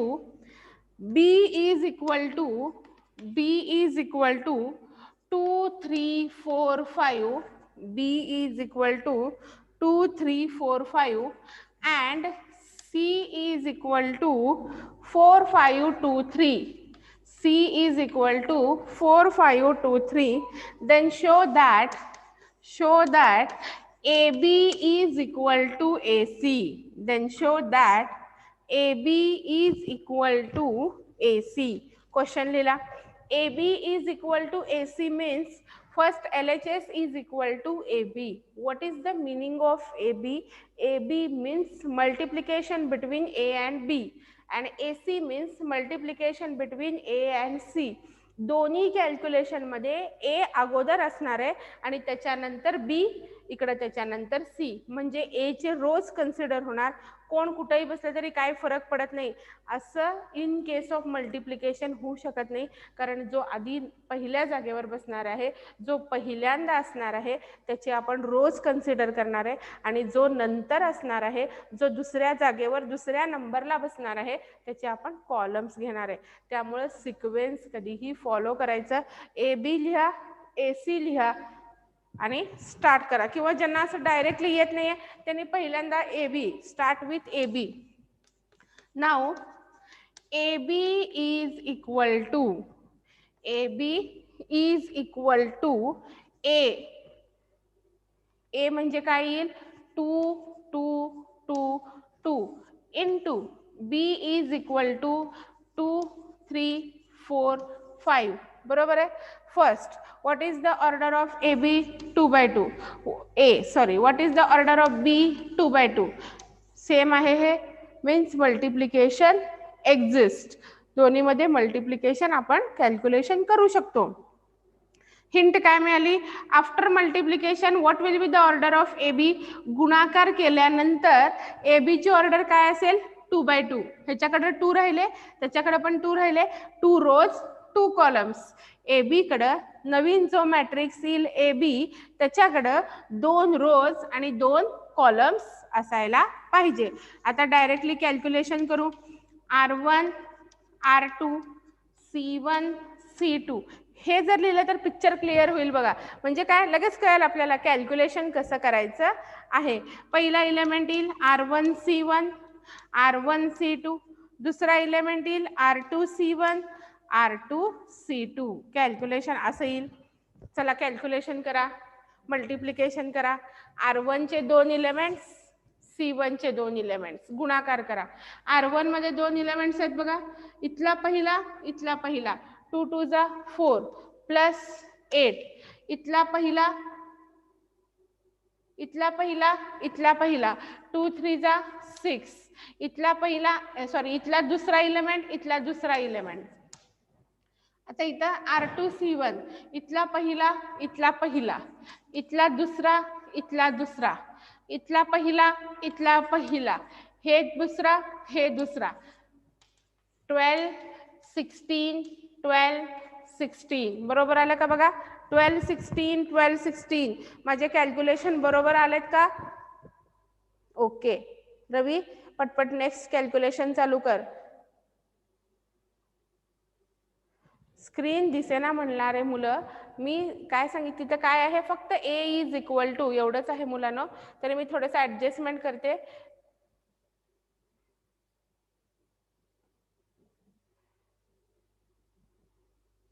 आता दिसते का व्यवस्थित स्क्रीन? रोहिणी दिसते स्क्रीन आता? ओके. हा, ए बी पर्यंत आला. Now start with B A. Now start the calculation of B A. Now B A is equal to, आता sorry A B is equal to A C आहे इथं. A C is equal to, A अगोदर लिहायचं 2 2 2 2. C लिहायचं, C काय आहे? 4 5 2 3. 4 5 2 3. बरोबर. आता परत same calculation. 2 by 2 2 by 2. R1 R2 C1 C2. R1 C1 R1 C2 R2 C1 R2 C2. General form लिहिला. आता ऍक्च्युअल कॅल्क्युलेशन, ऍक्च्युअल कॅल्क्युलेशन म्हणजे इथपर्यंत तुम्हाला बोर्डवरचं दिसतंय मुलांनो. बरोबर आहे. नेक्स्ट, आता ऍक्च्युअल कॅल्क्युलेशन काय करता येईल सांगा? ऍक्च्युअल कॅल्क्युलेशन काय करता येईल? नेक्स्ट स्टेप, इथला पहिला इलेमेंट, इथला पहिला इलेमेंट 8 + 4, इथला दुसरा इलेमेंट, इथला पहिला इलेमेंट, इथला पहिला इलेमेंट, इथला दुसरा इलेमेंट, इथला दुसरा इलेमेंट, R1 C1 कंप्लीट झालं. आता R1 C2, R1 C2, R1 चा पहिला, C2 चा पहिला इलेमेंट 10, R1 चा दुसरा, C2 चा दुसरा 6. परत आलो आपण नेक्स्ट लाईनला, R2 C1, R2 चा पहिला इलेमेंट, C1 चा पहिला इलेमेंट 8, ह्याचा दुसरा इलेमेंट, ह्याचा दुसरा इलेमेंट, लास्ट इलेमेंट कडे आलो, R2 C2 कडे आलो, R2 C2, R2 चा पहिला, C2 चा पहिला 10, 2 5 10, R2 चा दुसरा, C2 चा दुसरा 6, 12 16, 12 16 आला बरोबर. This answer is equal to this answer, means that means therefore AB is equal to AC, hence we proved, hence we proved. आलं बरोबर सगळ्यांना? रितेश समजलंय?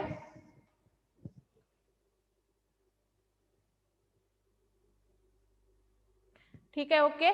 आता आपण काय करू, फास्ट थोडेसे एक्झाम्पल घेऊ, सेम टाईप आहे, असंच असणार आहे calculation. Now start with next example, start with next example. हे लिहून झालंय प्रत्येकाचं. आता काय करा मुलांनो, माझ्या बरोबर लिहायला सुरुवात करा. लिहिलंय प्रत्येकाने? ओके. आता मी प्रत्येक एक्झाम्पलला विचारत बसणार नाही लिहिलंय का, माझ्या बरोबर लिहा. ज्यांचं लिहायचं राहिलं आहे त्यांनी लिहून झालं नाही किंवा थांबा, वेट, काहीतरी मला समजेल असं मेसेज टाका. आता मेसेज बॉक्समध्ये चॅट करायला, मेसेज करायला सुद्धा आपण वेळ घालवायला नको. व्यवस्थित तुमचं तुम्ही मनाने एक्झाम्पल सॉल्व करा. मी बोर्डवर सॉल्व करते, सायमल्टेनियसली तुम्ही वहीमध्ये सॉल्व करा. नाही समजलं तर मला तिथंच थांबवून परत एकदा मॅडम सांगा म्हणून मेसेज करा. आलं लक्षात? ठीक आहे, okay. Now start with next example. If A is equal to, आता थोडंसं आपण काय करू, ऑर्डर चेंज करू. If A is equal to, if A is equal to -210 row wise सांगायला लागले बघा मी. A is equal to 210 -132, 210 -132, comma B is equal to 133001, C is equal to 123 -1. सगळ्या टाईपचे एक एक एक्झाम्पल घ्यायचे, पण सगळ्या टाईपचे असले तरी बेसिक कॅल्क्युलेशन काय असणार आहे प्रत्येकामध्ये, कंपल्सरी मल्टिप्लिकेशन ऑफ 2 मॅट्रिसेस. आता इथं क्वेश्चन थोडा वेगळा विचारलाय बघा. फाइंड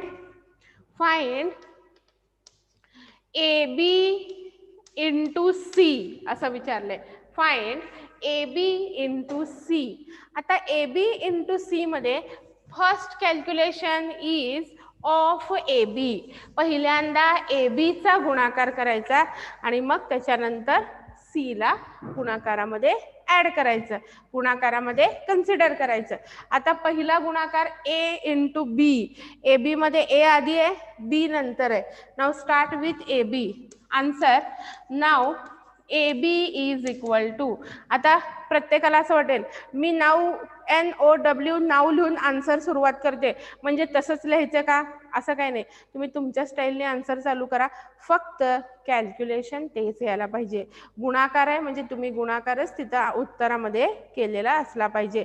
मी जे सेंटेन्स लिहिते मुलांनो तेच तुम्ही पाठ करून लिहायची गरज नाही. मॅथ्समध्ये तुम्ही फक्त काय कॅल्क्युलेशन करता ह्याला महत्व आहे. वाक्य, सेंटेन्स जर तुम्ही बदलून तुमच्या स्टाईलने लिहिलं तरी ओके आहे, त्यामध्ये पाठ करत बसायची गरज नाही. Now AB is equal to 210 -132 133001, बरोबर आहे. Now what is the order of A. A ची ऑर्डर आहे बघा 2 rows 3 columns 2/3. बी ची ऑर्डर आहे 3 rows 2 columns 3 सेम आलं, means multiplication exist. Now after multiplication what will be the order of A B 2/2. नवीन जो ए बी येईल कॅल्क्युलेशन नंतर त्याची ऑर्डर असेल 2/2. 2/2 मीन्स 2 rows अँड 2 columns. आलं इथपर्यंत कळलं. आता actual calculation R1 R2 R1 R2 C1 C2 R1 R2 C1 C2 R1 C1 R1 C2 R2 C1 R2 C2 R2 C1 R2 C2. हे काय म्हणाले मी, काय की रो कॉलम. हे जनरल फॉर्म लिहा. जनरल फॉर्म लिहिल्यामुळं आपल्याला आयडिया मिळते की कुठलं कॅल्क्युलेशन करायचं आहे. आता R1 C1 कडे चाललोय आपण. R1 C1 पहिली रो पहिला कॉलम, पहिली रो पहिला कॉलम, पहिला इथला इलेमेंट पहिला इथला इलेमेंट, दुसरा इथला इलेमेंट दुसरा इथला इलेमेंट, तिसरा इथला इलेमेंट तिसरा इथला इलेमेंट, पहिली रो पहिला कॉलम. चला कॅल्क्युलेशन करा.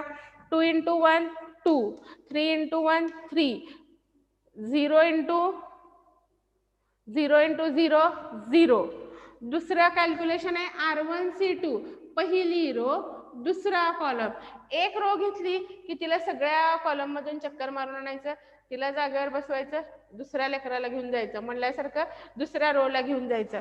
R1 C2 R1 C2 इथला पहिला एलिमेंट इथला पहिला एलिमेंट 6 प्लस 0 प्लस 0.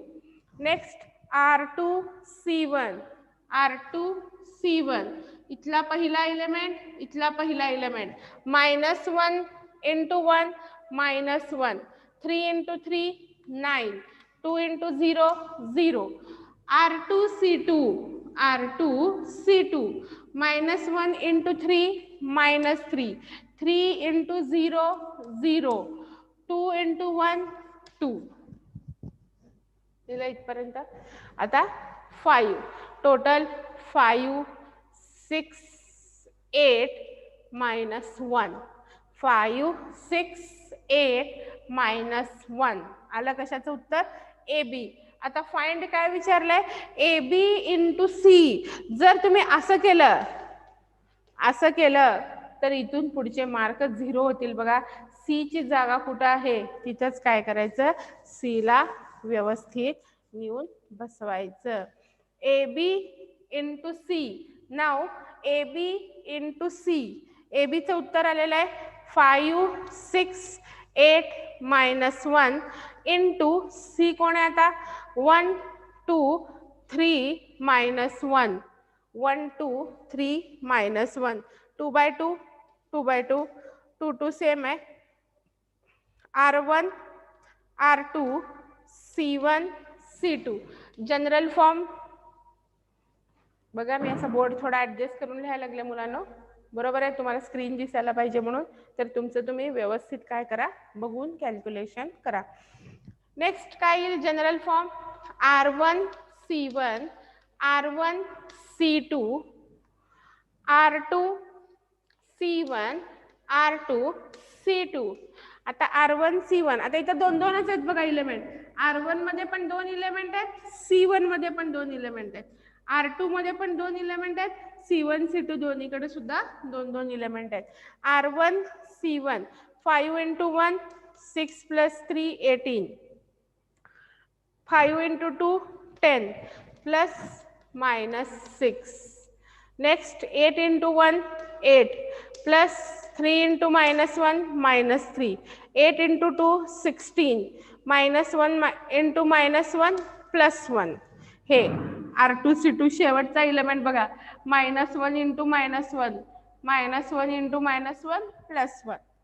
म्हणजे लास्ट काय येईल 23 10 plus -6 10 -6 4 5 17, 23 4 5 17, 23 4 5 17. आलं का मुलांनो बरोबर आन्सर आलंय.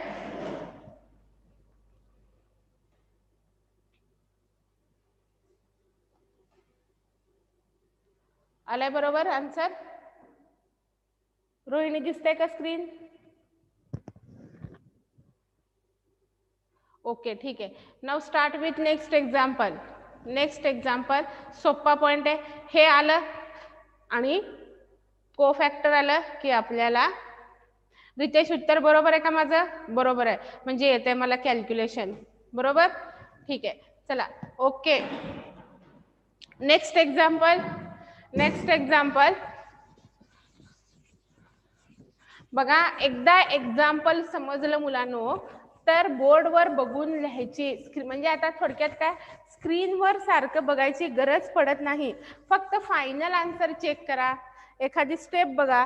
प्रत्येक वेळेस तुम्ही बघून जर वहीवर लिहित असाल तर थोडंसं तुमचं टाइम मॅनेजमेंट करणं अवघड जाईल. नेक्स्ट एक्झाम्पल लिहून घ्या. If A is equal to, if A is equal to, if a is equal to 1 minus 2 minus 3 1, if a is equal to, हे स्क्रीन दिसते प्रत्येकाला a लिहिलेलं. जरा एक्झाम्पल आपण काय आहे, कॅल्क्युलेशन जास्त आहे.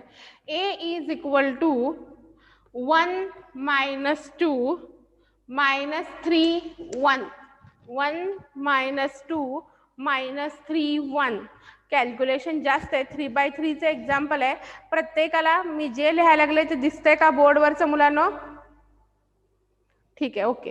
Next b is equal to, b is equal to 4 2 minus 5, 4 2 minus 5 1 0 3, 1 0 3, and c is equal to, c is equal to 6 minus 7 0 minus 1 2 5, and third row is 1 0 3. Third row is 1 0 3. Prove that AB into C is equal to A into BC. Associative law. Prove that AB into C is equal to A into BC. आता एवढे calculation आपल्याला एका स्क्रीनवर यायला ह्याच्यात मला, त्यामुळं व्यवस्थित लिहून घ्या, व्यवस्थित कॅल्क्युलेशन करा. आपल्याला हे प्रूव्ह करायचंय. सर्वात मोठं एक्झाम्पल आहे मल्टिप्लिकेशन मधलं. पहिल्यांदा स्टार्ट विथ LHS. पहिलं कॅल्क्युलेशन आहे AB and then AB into C. पहिल्यांदा A गुणिले B, A into B. Start with, now AB is equal to, now AB is equal to 1 minus 2 minus 3 1 into 4 2 minus 5 1 0 3. बरोबर आहे. ह्याची order आहे 2/2. ह्याची order आहे 2 रोज 3 कॉलम्स. कॉलम 3 आहेत बघा ह्याच्यामध्ये आणि रोज 2 आहेत. सेम आहे हे दोन्ही number. Multiplication exist. After multiplication what will be the order of AB? AB has 2 rows 3 columns.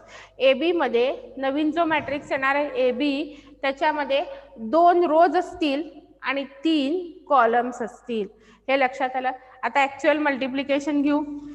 R1 C1, R1 C2, R1 C3. 3 कॉलमला जाणार बघा 1 row. R1 C1, R1 C2, R1 C3. आतापर्यंत C3 जनरली आलं नव्हतं. R1 C3.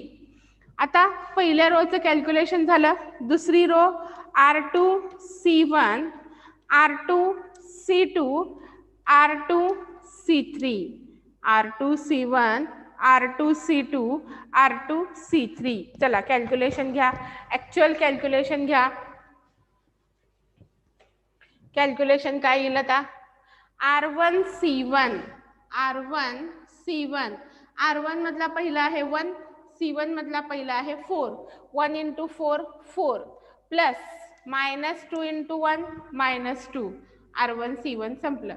आता R1 C2, R1 मधला पहिला आहे 1, C2 मधला पहिला आहे 2, 1 into 2 2, R1 मधला दुसरा आहे -2, C2 मधला दुसरा आहे 0, -2 into 0 0, R1 मधला पहिला आहे 1, C3 मधला पहिला आहे -5 प्लस इथं पहिला आहे इथं दुसरा आहे -2, इथं दुसरा आहे 3. असं कॅल्क्युलेशन व्यवस्थित करा. R2 C1 -12 + 1 -6 + 0 -3 into -5 minus plus म्हणजे AB into C आलं बघा. 4 - 2 2 2 -11 -6 33 आलंय का बरोबर AB चा आन्सर. फक्त यस नो एवढं सांगा. AB is correct. Yes okay बरोबर आलंय माझं कॅल्क्युलेशन. चला नेक्स्ट कॅल्क्युलेशन काय येईल.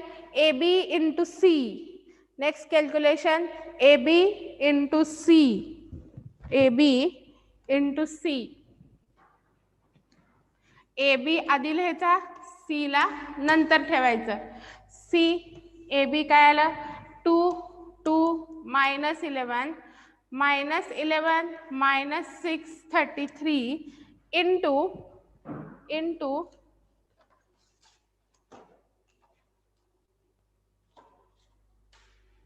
काय येईल C काय आहे. C आता 11 3/3 आहे बघा. 6 -7 0 -1 2 5 1 0 3 लिहिलं इथपर्यंत सगळ्यांनी. हे कॅल्क्युलेशन आता आपल्याला करायचंय. ऑर्डर ऑफ AB ची ऑर्डर आहे 2/3. 2/3 म्हणजे ऑर्डर इथं लिहायचं बेसला, पण मी स्पेस जास्त देत नाहीये म्हणून मी इकडे ऑर्डर लिहिते. ऑर्डर इथं बेसला डिफाईन करायचं. तुम्हाला डिस्टन्स सोडता येईल in between. Order of AB is 2 rows 3 columns. Order of C is 3/3. हे दोघं सेम आहेत. Multiplication exist. After multiplication AB into C ची ऑर्डर काय असेल 2 rows 3 columns. आता कॅल्क्युलेशन. रोज बघा किती आहेत R1 R2, कॉलम किती आहेत C1 C2 C3 C1 C2 C3. Calculation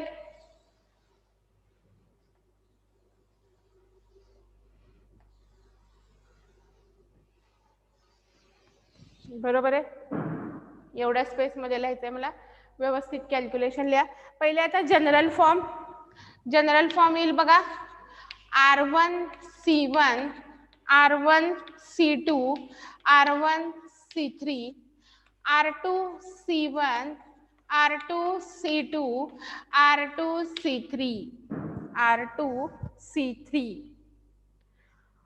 पहिल्या रो मध्ये 3 एलिमेंट आहेत, पहिल्या कॉलम मध्ये 3 एलिमेंट आहेत. R1 C1 व्यवस्थित करा कॅल्क्युलेशन. आता R1 C1 इथला पहिला एलिमेंट, इथला दुसरा कॉलम मधला दुसरा, असं व्यवस्थित घेऊन कॅल्क्युलेशन करा. 2 into 6 12 प्लस -2 -11 into 1 -11.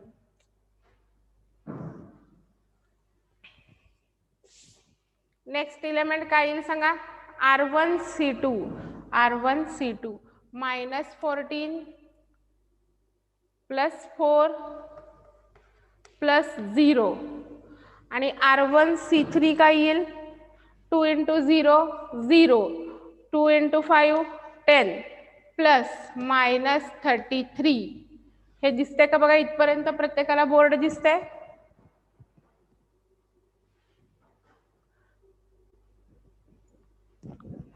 बोर्ड दिसतंय का प्रत्येकाला.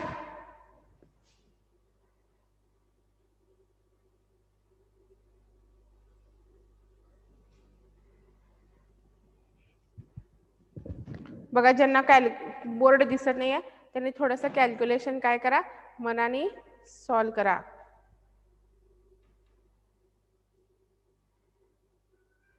आता दिसायला लागलं कॅल्क्युलेशन.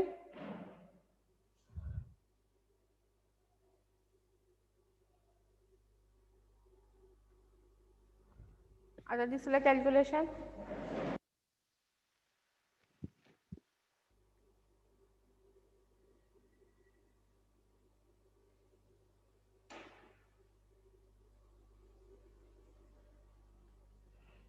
भोसले काय झालं प्रॉब्लेम. एबीचे कॅल्क्युलेशन करेक्ट आहेत का माझे. एबीचा आन्सर बरोबर आहे का.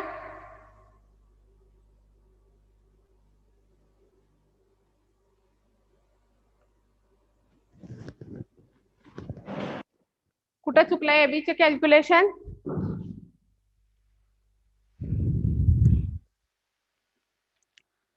एबीचा आन्सर आलाय बघा 2 2 -11 -11 6 18 आलंय बघा. इथं 18 आलंय म्हणजे हे आन्सर माझं चुकलेलं आहे. बरोबर आहे का. 18 म्हणजे इथं 18 यायला पाहिजे. आता 18 यायचं म्हणजे हा element चुकलाय. R1 R2 C3 R2 C3 R2 C3 R2 C3 -3 into -5 plus 15 बरोबर आहे. 1 into 3 3 आला बरोबर. करेक्शन केला. इथं आलं 18. आता R1 C1 R1 C2 R1 C3. आता R2 C1 म्हणजे काय येईल -66 प्लस 6 प्लस 18. दुसरा एलिमेंट येईल 77 -12 प्लस 0. तिसरा एलिमेंट येईल 0 -30 प्लस 54. आता आन्सर बघा काय येईल. आन्सर बघा -1 बरोबर आहे का. ए बी इंटू सी पहिला एलिमेंट आला -1. इथं येईल -14 प्लस 4 -10. इथं येईल -33 प्लस 10 -23. इथं येईल -60 प्लस 18 -60 प्लस 18 42 -42 करेक्ट आहे का बघा. -42. नेक्स्ट येईल 77 -12 65 आणि लास्ट येईल इथं 54 -30 24. ए बी इंटू सी आलं बघा कॅल्क्युलेशन. आता मला बोर्ड पुसावं लागेल. तुम्ही ए बी इंटू सीचं कॅल्क्युलेशन बरोबर आहे का एकदा चेक करा. A B into C.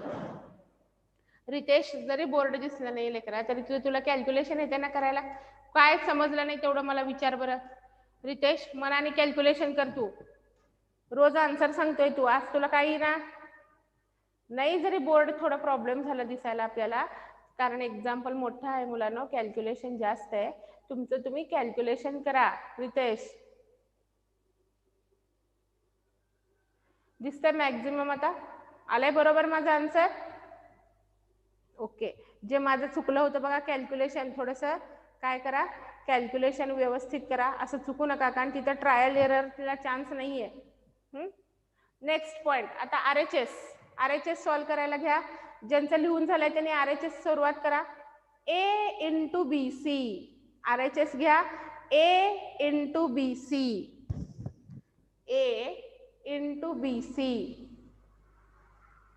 A into B C घेताना A ला जरा बाजूला ठेवा. A ला इंटू बाजूला ठेवा. B इंटू सी चं कॅल्क्युलेशन पहिल्यांदा घ्या. B इंटू सी A ला बाजूला ठेवा. B इंटू सी चं कॅल्क्युलेशन घ्या. A into B C. बघा मी हे सगळं रब करते. A into BC.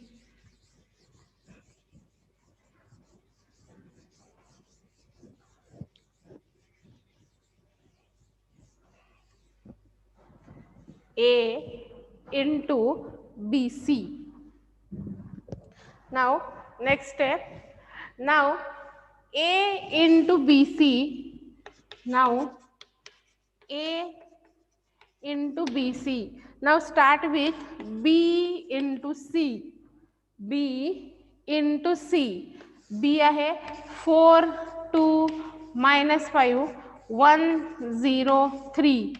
C आहे 6 minus 7 0 minus 1 2 5 1 0 3. Order of B 2 by 3. Order of C 3 by 3. Same आहेत दोघं. Multiplication exist. Now in case of BC, आता इथं R1 R2 C1 C2 C3 R1 R2 C1 C2 C3 R1 C1 R1 C2 R1 C3 R2 C1 R2 C2 R2 C3 लिहिलं का बघा. Next calculation, next step. आता actual numbers लिहून टाका. B C हे 3 element, हे 3 element. 24 minus 2 minus 5. R1 C2 minus 28 plus 4 plus 0. तीसरा element 0 plus 10 minus 15. R2 C1 R2 C1 6 plus 0 plus 3 minus 7 plus 0 plus 0. तीसरा element 0 plus 0 plus 9 14 24 minus 5. BC चं calculation करायला लागलोय आपण, बरोबर आहे. B इंटू सी, मी एकदा चेक करते answer. 17 minus 24 minus 5 17 9 minus 7 9 9 minus 7 9.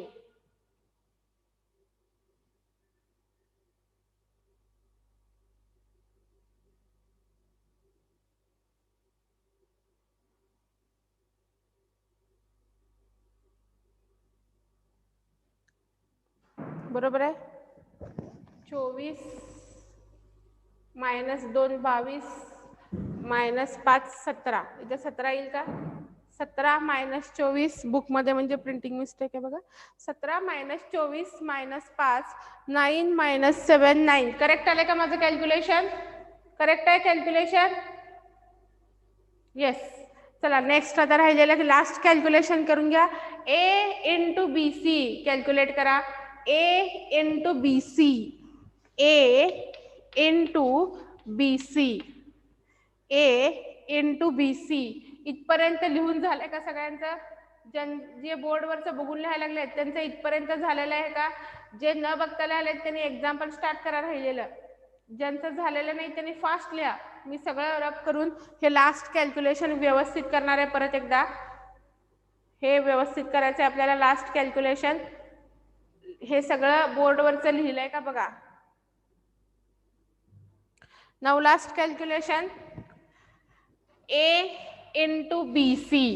Last calculation A into BC.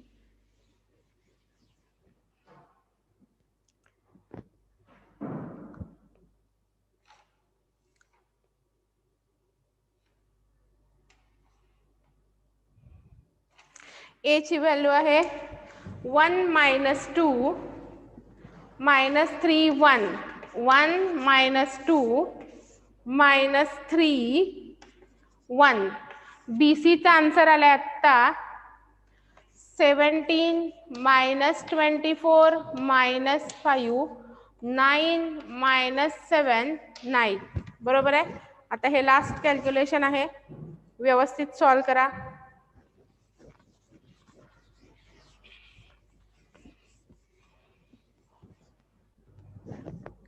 R1 R2 R1 R2 C1 C2 C3 R1 R2 C1 C2 C3. ह्याची order आहे 2/2, ह्याची ऑर्डर आहे 2/3. Multiplication exist. जनरल फॉर्म येईल बघा. R1 C1 R1 C2 R1 C3 R2 C1 R2 C2 R2 C3. Calculation करा.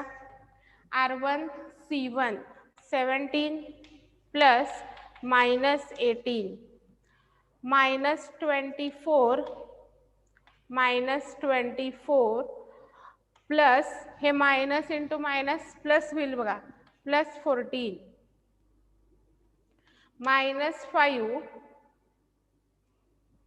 -18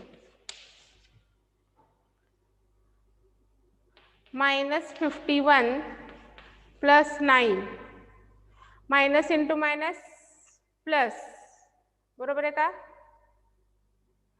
72 हे minus into minus plus होईल -7 minus into minus +9 म्हणजे आन्सर येईल बघा -1 -10 -23. बरोबर चाललोय का आपण. -1 -10 -23 51 -51 + 9 -42 72 -7. बरोबर आहे का रे. 65 आणि इकडे येईल 24. आले का दोन्ही आन्सर सेम.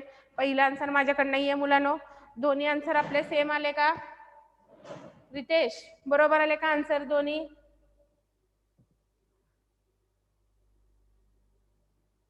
ओके. बरेचसे मुलं हुशार आहेत बरं का. फास्ट कॅल्क्युलेशन होते बघा त्यांचं. आउट ऑफ आउट वाले रेंज बरेच आहे आपल्याकडे यावेळेस. आलंय बरोबर माझं कॅल्क्युलेशन. ओके. नेक्स्ट एक्झाम्पल घ्या. अजून एक एक्झाम्पल घ्या आणि 4 एक्झाम्पल होमवर्कला घ्या. प्रॅक्टिस करा होमवर्क मध्ये. चला नेक्स्ट एक्झाम्पल.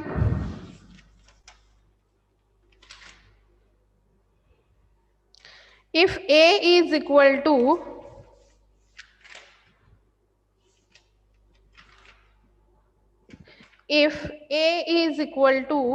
2411 हे लिहून झालं प्रत्येकाचं. देअरफॉर हे प्रूव्ह करा पुढचं. Therefore AB into C is equal to A into BC. Therefore LHS is equal to RHS. Hence we proved or hence the proof. याऐवजी एकच काहीतरी लिहायचं. हे आन्सर ह्याला बॉक्स करायचं आणि किंवा अंडरलाईन करा आणि आन्सर मध्ये hence we proved म्हणायला विसरू नका. चला next example. If A is equal to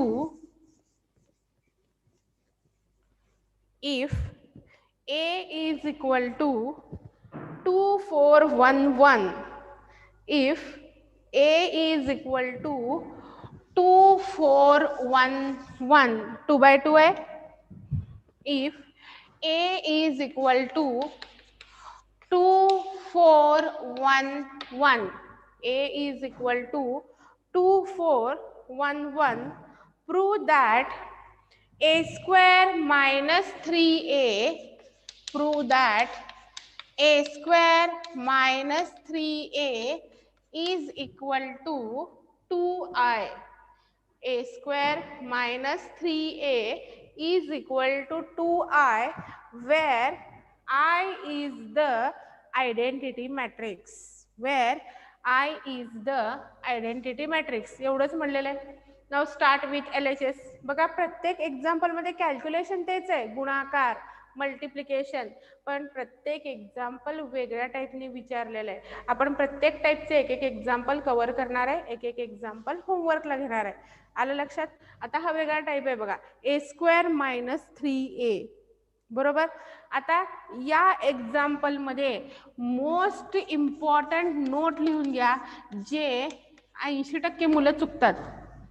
जे चुकतात ते आपण लिहून घ्यायला, म्हणजे तिथंच चुकायचं नाही. मी दरवेळेस सांगते बघा, मॅक्झिमम मुलं a² करताना ह्यातल्या नंबर्सचा स्क्वेअर करतात.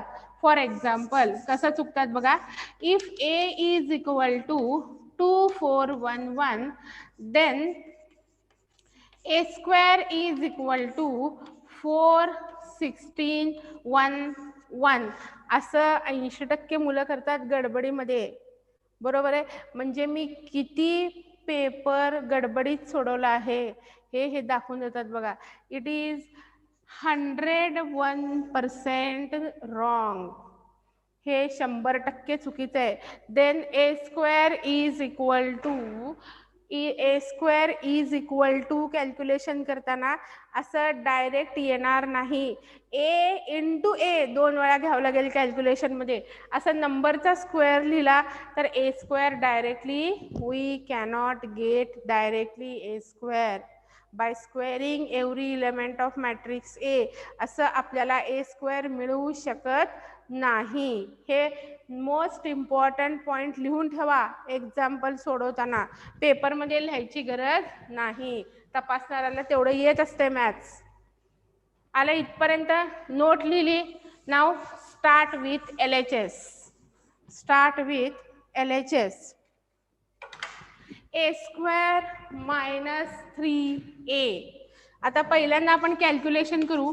नाव LHS इज इक्वल टू a² - 3a. त्यामधलं नाव a². मी नावनी सुरुवात करते. तुम्ही लेट म्हणा, कन्सिडर म्हणा, काय लिहिलं तरी चालेल. डायरेक्ट a² लिहिलं तरी चालेल. a² is equal to a into a. हे लक्षात ठेवा, a into a. Most important step from this example. a into a. जसं 2 चा स्क्वेअर लिहिला, x चा स्क्वेअर लिहिला तर आपण x इंटू x लिहितो. तसं a² is equal to a into a. Same a 2 वेळा लिहायचं. 2411 2411. ह्याची ऑर्डर आहे 2/2. ह्याची ऑर्डर आहे 2/2. दोन्ही सेम रिपीट करायचं, मनाने एलिमेंट बदलायचं नाही. 2/2 2/2 मल्टिप्लिकेशन एक्झिस्ट. आता a² चं कॅल्क्युलेशन. a मध्ये पहिल्या a चे रोज कन्सिडर करायचं, r1 r2. दुसऱ्या a चे कॉलम कन्सिडर करायचं, c1 c2. बरोबर आहे. जनरल फॉर्म काय येईल मुलांनो? r1 c1 r1 c2 r2 c1 r2 c2. लक्षात आलं? हे तेच मॅट्रिक्स 2 वेळा लिहायचं. बरोबर आहे. आता r1 c1 हे दोन करस्पॉन्डिंग कॅल्क्युलेशन आपल्याला आता परफेक्ट येते. तर कॅल्क्युलेशन r1 c1 घ्या. 4 + 4 4 + 4 8 + 4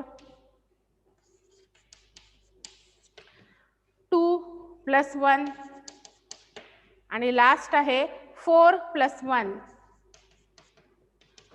8 12 3 5 8 12 3 5. बरोबर आहे का माझं कॅल्क्युलेशन?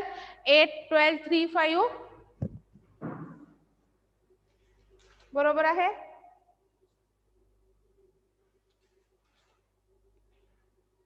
करेक्ट आहे बघा. चला आता नेक्स्ट स्टेप काय येईल?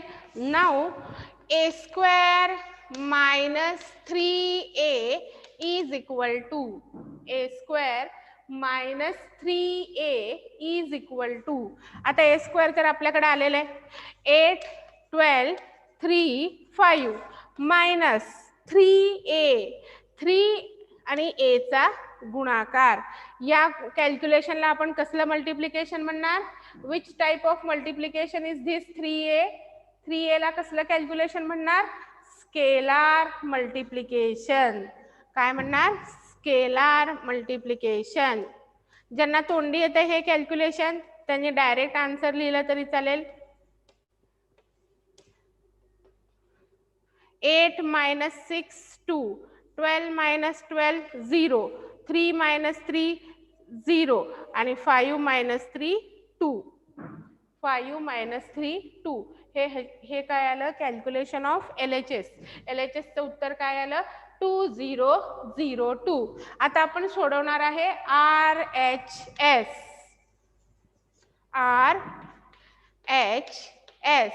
RHS ला कोण बसलेला आहे? 2 into I. 2 into I. 2 into I means 0 1. बरोबर आहे का? 1 0 0 1. 1 0 0 1. आता प्रश्न अभिषेक माझा काय? इथं A ची ऑर्डर काय आहे? 2/2 आहे. म्हणून I ची पण ऑर्डर काय घेणार? 2/2च घेणार. 3/3 घेणार नाही. 1 0 0 0 1 0 0 0 1 असं घेणार नाही. कारण A ची ऑर्डर काय आहे? 2/2. म्हणून इथं I पण काय घेतला? 2/2. 2 नी मल्टिप्लाय करा. 2 नी मल्टिप्लाय करा. 2 into 1 2. 2 into 0 0. Therefore LHS is equal to RHS. आले दोन्ही उत्तर same. LHS is equal to RHS. लिहिलं? आता असंच एक एक्झाम्पल होमवर्कला घ्या मुलांनो. असंच एक एक्झाम्पल होमवर्कला घ्या. If A is equal to 2 5 6 7. If A is equal to 2 5 6 7. 2 5 6 7. Find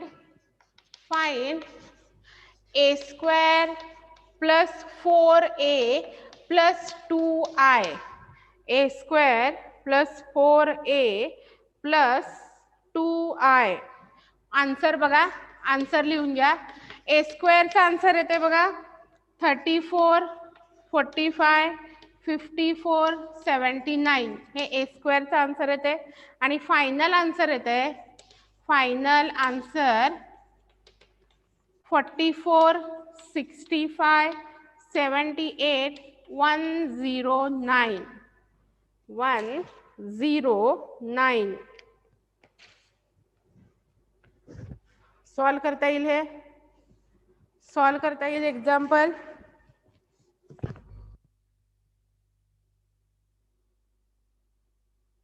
कुठलं -3? कुणाला आत्ताचं एक्झाम्पल कुणाला समजलं नाहीये मुलांनो? -3 एलिमेंट. कुठला -3 समजलं नाही? आत्ताच्या एक्झाम्पल मधलं का? Side please ma'am. आता साइड प्लीज. बरं ठीक आहे. आता दिसते का मुलांना बोर्ड? हे होमवर्कचं एक्झाम्पल आहे.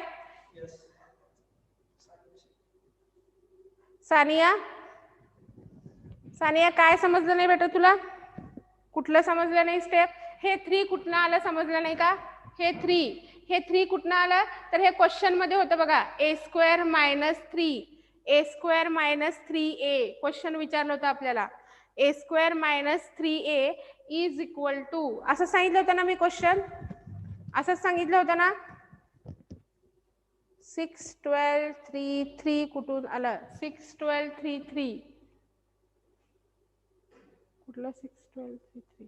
हा 6 12 3 3 कसं आलं?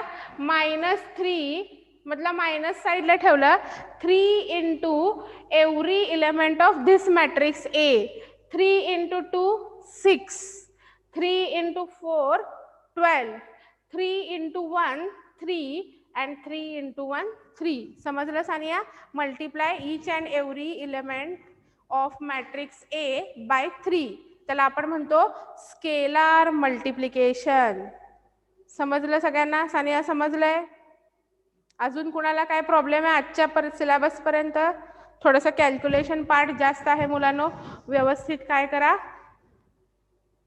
कॅल्क्युलेशन व्यवस्थित करा ठीक आहे आपण काय करू एकच होमवर्क दिलेला आहे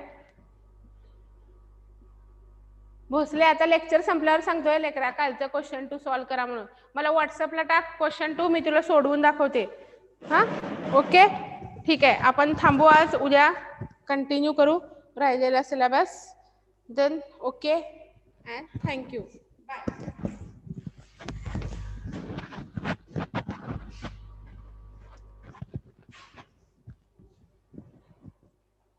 सर्वांचं लिहून झालंय घरी Have you finished your writing?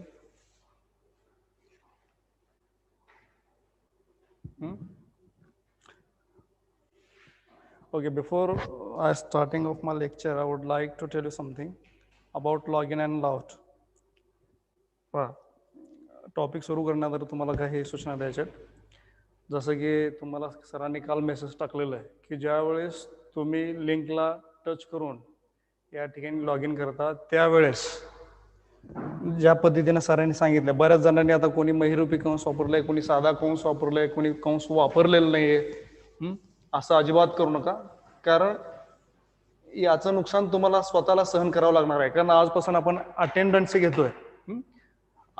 घेतोय जेणेकरून मग एखाद्या वेळेस खाली वर होऊ शकता आता तुम्ही स्वतः पार्टिसिपंट्स मध्ये तुम्ही चेक करू शकता काही सिव्हिलचे विद्यार्थी वर आहेत काही सिव्हिलचे खाली आहेत मेकॅनिकलचे खाली वर आहेत असं करू नका जर प्रॉपर सिक्वेन्स मध्ये जर तुमची नावं जर आली तर तुमचा अटेंडन्स व्यवस्थित मध्ये कॅल्क्युलेट केलं जाईल मग आता तुमचं हे ज्यावेळेस तुम्ही लॉग इन कराल त्यावेळेस नाव कसं टाकायचं हे थोडक्यात सांगतो आता फॉर एक्झाम्पल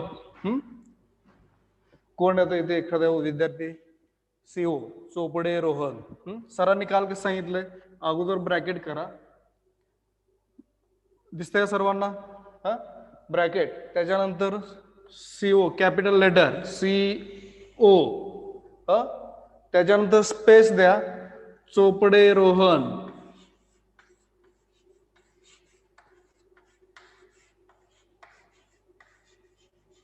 त्याच्यानंतर ब्रॅकेट क्लोज या पद्धतीनं तुम्हाला लॉग इन आणि लॉग आउट करायचंय आवाज येतो का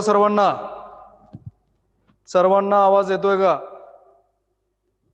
हा समजलं का आता कसं लॉग इन करायचं तुम्हाला समजलं असेल तर रिप्लाय द्या समजलं ठीक आहे आता सर्वांनी एक काम करायचंय सर्वांनी लॉग आउट व्हायचंय सर्वांनी बाहेर पडायचंय पुन्हा त्या लिंकला टच करून या पद्धतीने लॉग इन करायचंय चला 5 मिनिट आपला वेळ जाऊ दे चला लवकर या पद्धतीने जॉईन व्हा लवकर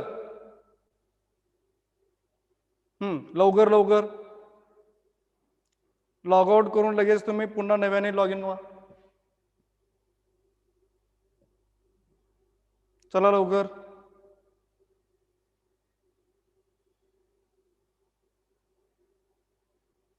भोसले कसं सांगितलं अगोदर ब्रॅकेट घ्या त्याच्यानंतर तुमचं ब्रँच ॲब्रिव्हिएशन त्यानंतर तुमचं नाव पुन्हा ब्रॅकेट या पद्धतीनं सांगितलेलं आहे या पद्धतीनंच तुम्हाला लॉग इन व्हायचंय चला लवकर मी या ठिकाणी सर्वांची नावं चेक करतोय शेख गुलफाम चोपडे रोहन चला लवकर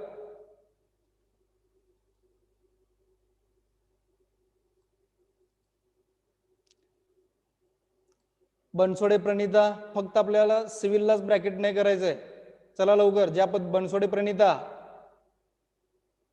सुशिला सज्जन चला रिनेम करा लवकर पूर्णपणे बाहेर पडायचंय लॉग आउट व्हायचंय पुन्हा लॉग इन व्हायचंय सुशिला सज्जन त्याशिवाय मी आज चालू करणार नाही टीचिंग एवढं लक्षात घ्या व्हेरी गुड, बऱ्याच जण केलंय. चला हा लवकर फास्ट.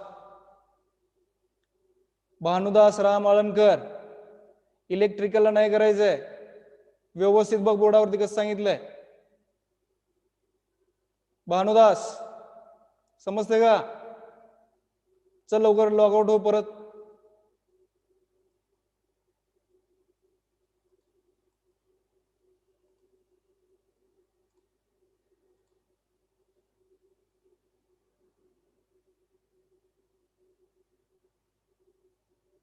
प्रेम राजपूत,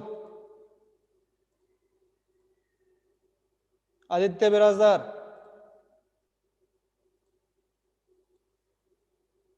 आदित्य बिराजदार समजते का? शेख सानिया, सानिया समजते का? कुठला ब्रॅकेट यूज करायचंय? ब्रॅकेट कुठला? साधा ब्रॅकेट यूज करायचंय. चला पुन्हा एकदा बाहेर पडा. सर्वांनी एकाच प्रकारचं ब्रॅकेट यूज करायचंय.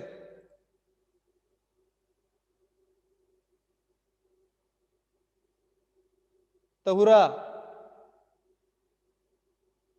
चला लवकर.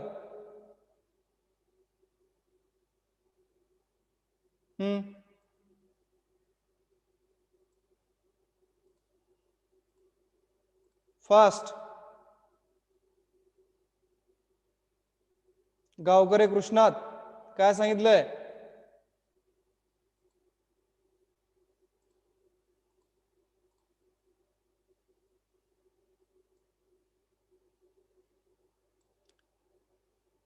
हा कोण आहे? पाटील संगमेश्वर. ज्या पद्धतीनं सांगितलं त्या पद्धतीनं लॉग इन व्हायचंय.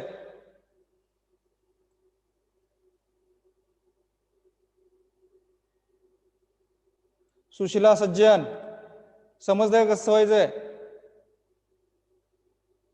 Bhandare Mitali, okay good. हा आणि कोणी चुकीचं केलेलं एंट्री?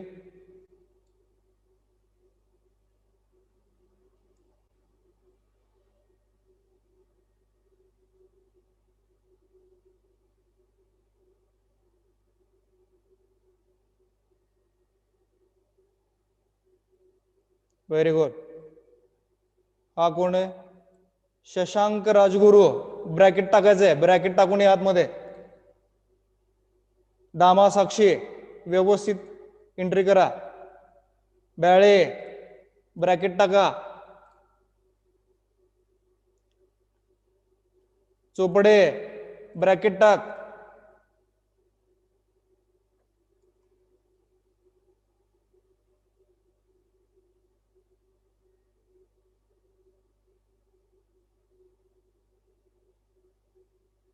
चला लवकर फास्ट.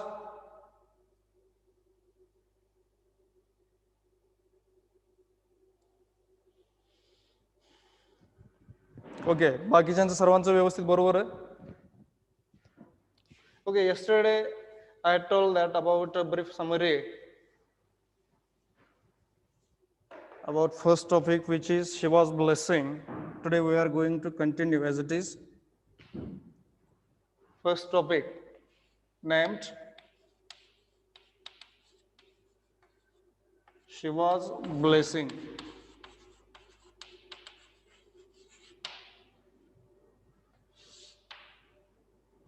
Am I audible? आवाज येतो का सर्वांना व्यवस्थित? आवाज येतो का? ओके.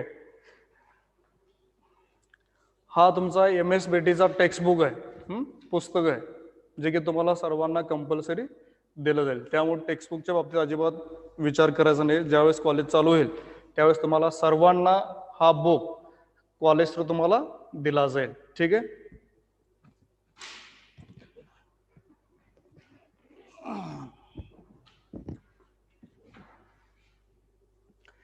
लक्ष द्या. 14 years old. Say, what is Shiva's age? Shiva, a 14 years old. किती सांगितले त्याचं वय? अवघ 14 वर्ष. 14 years old and Shiva Kumar was delivering newspapers early one morning The 8th standard student.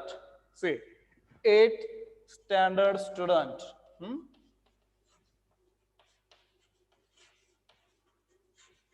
8th standard student was deeply troubled.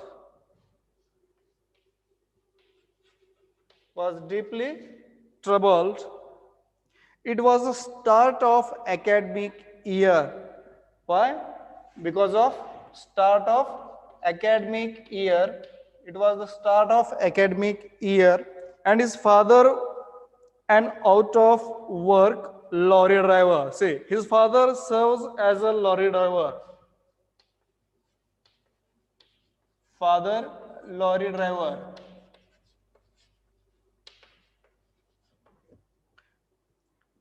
Did not have rupees 15,000 to pay his annual fees.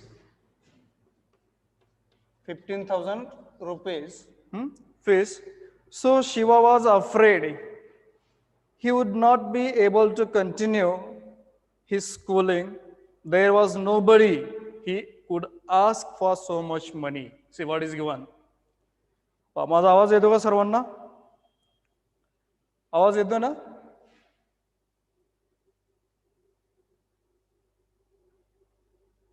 आकाश जाधव, सिरसट यश, कसं सांगितलं तुम्हाला पुन्हा तसं केलं रे? काय सांगितलं होतं? ब्रँच कुठे आहे तुमचं? ब्रँच आणि ब्रॅकेट टाकूनच आतमध्ये एंट्री करायची, सवय लावून घ्यायचं. हा, गणेश ब्रॅकेट टाकायचा.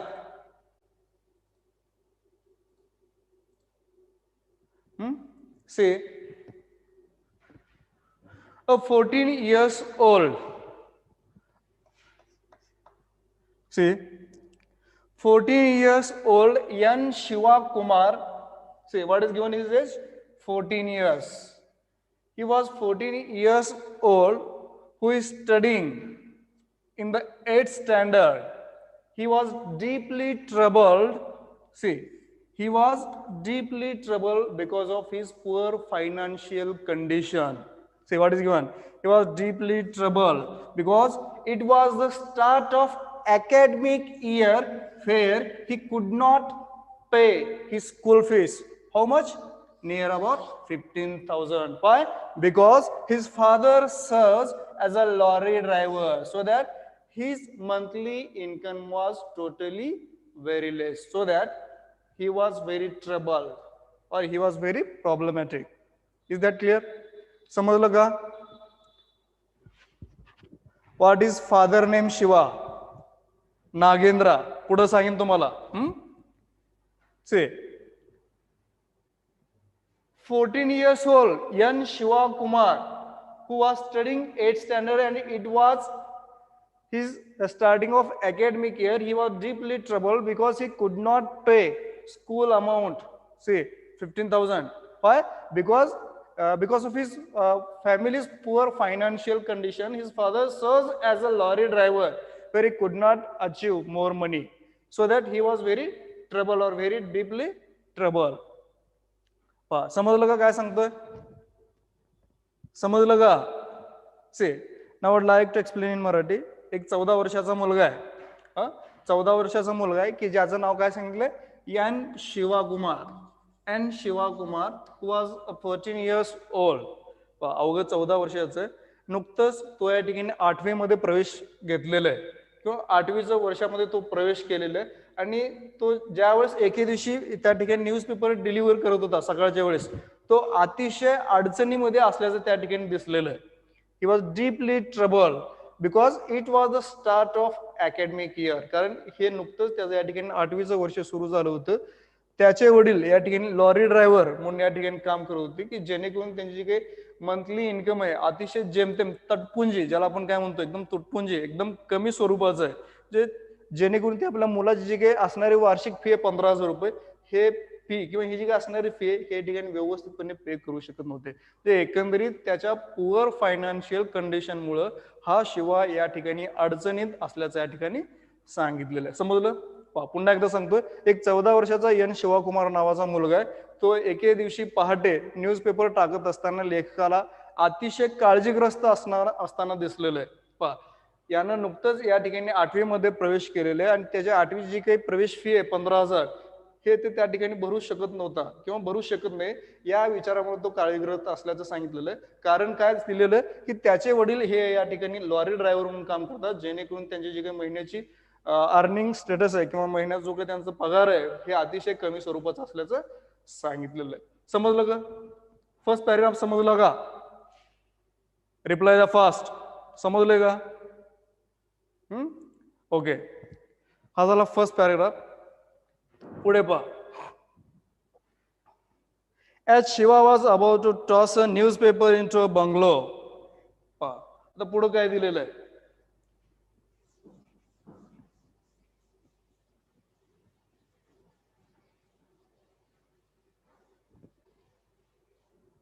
See what is given.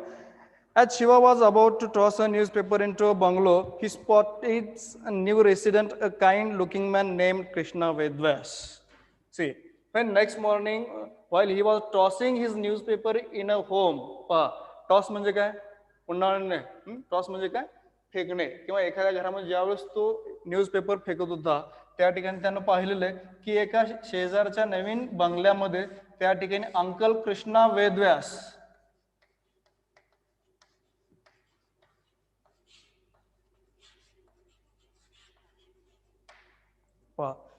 As she was about to toss a newspaper into a bungalow, he spotted its new resident, a kind-looking man named Krishna Vedvas, washing his car. While Shiva observed him, or while he looked at Krishna Vedvas, he was washing his car.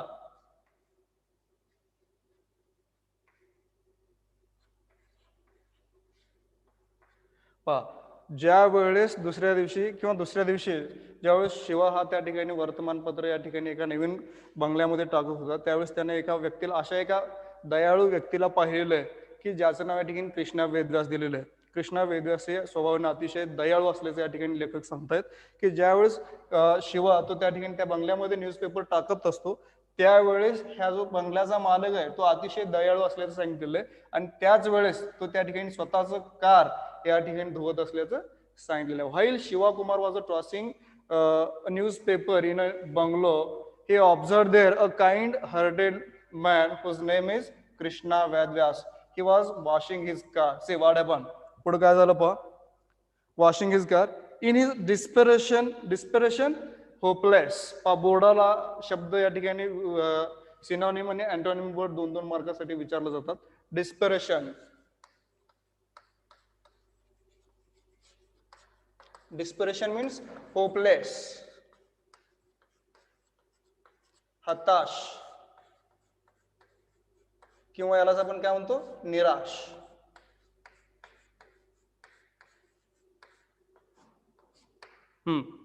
In his desperation, something prompted Shiva to get off his bicycle and talk to Mr. Krishna, then a 40 years old. See, Krishna Vedvyas was a 40 years old. 40 years old, father to a 5-year-old children. Now Krishna Vedvyas has a son, 5 years old.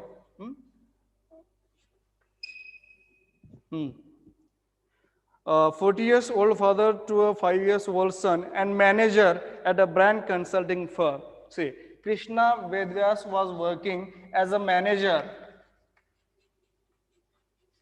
where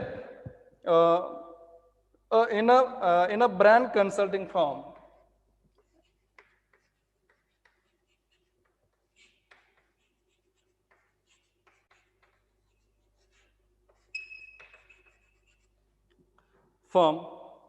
See, next day when Shiva Kumar was tossing a newspaper in a new bungalow at that time, he observed that a kind-hearted person whose name is Krishna Vedvyas, who was a 40 years old, and he was standing there with his 5 years old children, and also he was doing the same task. He was washing his car. ज्यावेळेस दुसऱ्या दिवशी शिवाकुमार हा या ठिकाणी एका नवीन बंगल्यामध्ये newspaper टाकत असतो त्यावेळेस तो ऑब्झर्व करतो किंवा पाहतो की कृष्णा वेदव्यास जे की एका चांगल्या मनाचे आहेत, एक दयाळू व्यक्तिवान आहेत, ते आपल्या 5 वर्षाच्या मुलाच्या सोबत ते त्या ठिकाणी आपल्या स्वतःची कार धुवत असताना त्या ठिकाणी तो शिवाकुमार त्यांना पाहतो. पुढे काय सांगतो, in his desperation something prompted Shiva to get off his bicycle and talk to Mr. Krishna. See, we know that Shiva was a very trouble because of his poor financial condition. His father was not able to pay his school fees, so that he was very hopeless. He was in desperation mind, but while he was tossing a newspaper in a new bungalow at that time, he saw Krishna Vedvas, who was washing his car. So at that time, also we have seen that Krishna Vedvas was working as a manager in a brand consulting firm. So Shiva Kumar stopped and he wants to communicate with Krishna Vedvas. ज्या आपण पाहिलेलं आहे की एक 14 वर्षाचा मुलगा आहे जो की एक नुकतंच या ठिकाणी 8वीच्या वर्षामध्ये प्रवेश घेतले किंवा 8वीच्या वर्गामध्ये प्रवेश केलेला आहे, आणि त्याच्या प्रवेशाची जी काय असणारी फी आहे ही फी तो त्या ठिकाणी भरू शकत नाही, कारण त्याची घरची आर्थिक परिस्थिती अतिशय हालाकीची आहे. त्याचे वडील या ठिकाणी एक लॉरी ड्रायव्हर म्हणून काम करत असतात, त्यामुळे त्याची जी काही महिन्याची इन्कम आहे किंवा अतिशय तुटपुंजी किंवा कमी स्वरूपाचं असल्याचं सांगितलेलं आहे. त्यामुळे त्याची जी काही स्कूलची फीस आहे 15,000 रुपये ते त्या ठिकाणी भरू शकत नाही. पण नेक्स्ट डे ज्यावेळेस शिवाकुमार या ठिकाणी एका नवीन घरामध्ये न्यूजपेपर टाकणार असतो, त्यावेळेस तो एका चांगल्या व्यक्तीला किंवा दयाळू व्यक्तीला, की ज्याचं नाव काय सांगितलं, कृष्णा वेदव्यास, यांना तो त्या ठिकाणी पाहिलेलं आहे की कृष्णा वेदव्यास हे एका कंपनीमध्ये मॅनेजर म्हणून ब्रँड कन्सल्टिंग फर्म इथे या ठिकाणी काम करत असतात.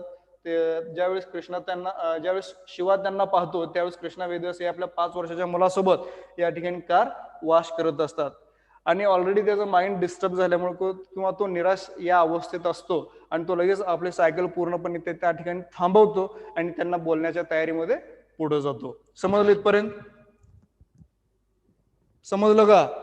इथपर्यंत समजलं का? हा, अवघड वाटतंय का? अवघड असं वाटतंय का? नाही ना? ठीक आहे. पहा पुढे काय होतं. पहा, a 40 years old father to a 5 years old son and manager at a brand consulting firm. Sir, I also wash cars in the morning, Shiva told Krishna. See, while he stopped there, Shiva Kumar told to Mr. Krishna Vedvyas, he told that, sir, I also wash cars in the mornings. तो त्या ठिकाणी पूर्णपणे सांगतो, म्हणजे थांबतो आणि त्या कृष्णा वेदव्यास यांना सांगतो की सर, मी या ठिकाणी न्यूजपेपर टाकण्याच्या कामाबरोबरच या ठिकाणी कार धुण्याचं या ठिकाणी करत असतो. तो अशा स्वरूपाचं आपलं मत त्या कृष्णा वेदव्यासमोर व्यक्त करतो. पुढे काय विचारतो, may I wash your car?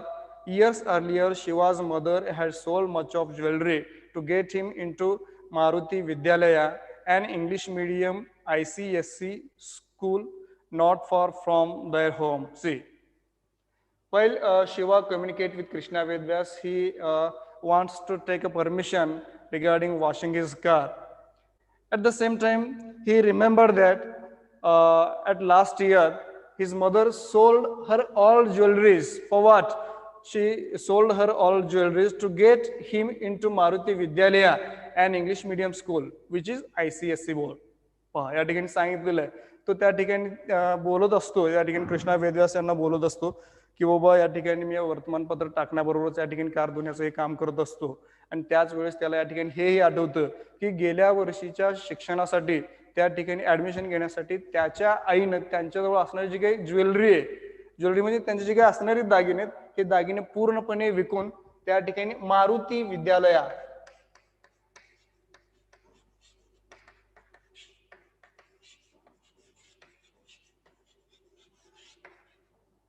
Maruti विद्यालया या ठिकाणी जे की ICSE बोर्ड आहे, ICSE बोर्ड, मारुती विद्यालय इंग्लिश मीडियम स्कूल मध्ये या ठिकाणी ICSE बोर्डची जी काही एक्झाम आहे, जे पॅटर्न आहे, या शाळेमध्ये त्याला या ठिकाणी घालण्यासाठी त्याच्या आईने त्यांची जी काही संपूर्ण ज्वेलरी आहे, ही ज्वेलरी त्या ठिकाणी विकलेल्या असतात. पहा, इथपर्यंत समजलं? समजलं का?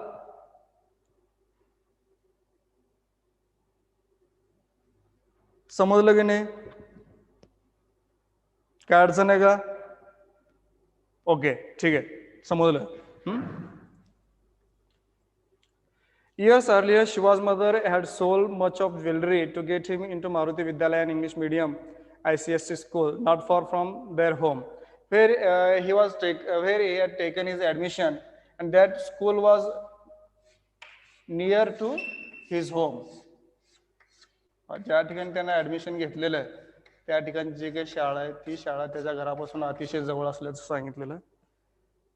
A good education for Shiva, his parents recount, was their only hope. See, प्रत्येक आई वडिलांची इच्छा असते की बाबा आपल्या मुलांना या ठिकाणी शिकून सवरून आयुष्यामध्ये मोठं झालं पाहिजे किंवा मोठं व्हावं, हे एकमेव इच्छा या ठिकाणी प्रत्येकाच्या आई वडिलांची असते. तशा स्वरूपाची इच्छा या ठिकाणी शिवाच्या आई वडिलांची असल्याचं या ठिकाणी सांगितलं. आणि म्हणूनच त्याला इयत्ता 7वीच्या तुकडीमध्ये किंवा वर्गामध्ये प्रवेश घेण्यासाठी त्याच्या आईनं त्यांची जी काय असणारी ज्वेलरी ही ज्वेलरी विकून त्या ठिकाणी त्याला ऍडमिशन दिल्याचंही सांगितलेलं आहे. पुढे या ठिकाणी असंही सांगितलेलं आहे की त्यांच्या आई वडिलांची जे काही अपेक्षा आहेत म्हणजे आपल्या मुलाला एक चांगल्या प्रकारचं शिक्षण मिळावं हे या ठिकाणी त्यांच्या आई वडिलांचं स्वप्न असल्याचं या ठिकाणी सांगितलेलं आहे. आणि म्हणूनच त्यांनी आपल्या स्वतः जे काही असणारे ज्वेलरीज आहेत हे ज्वेलरीज विकून ते त्या ठिकाणी त्याला मारुती विद्यालयामध्ये प्रवेश घेऊन दिलेला आहे. Shiva had started delivering newspaper by the age of 10. See, Shiva started to deliver newspapers at the age of 10.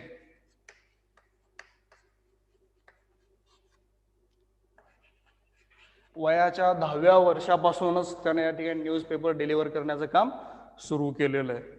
पुढे पहा. He now had a route that catered to 100 homes. Now he has catering, or he fulfilled the demands of near about 100 homes.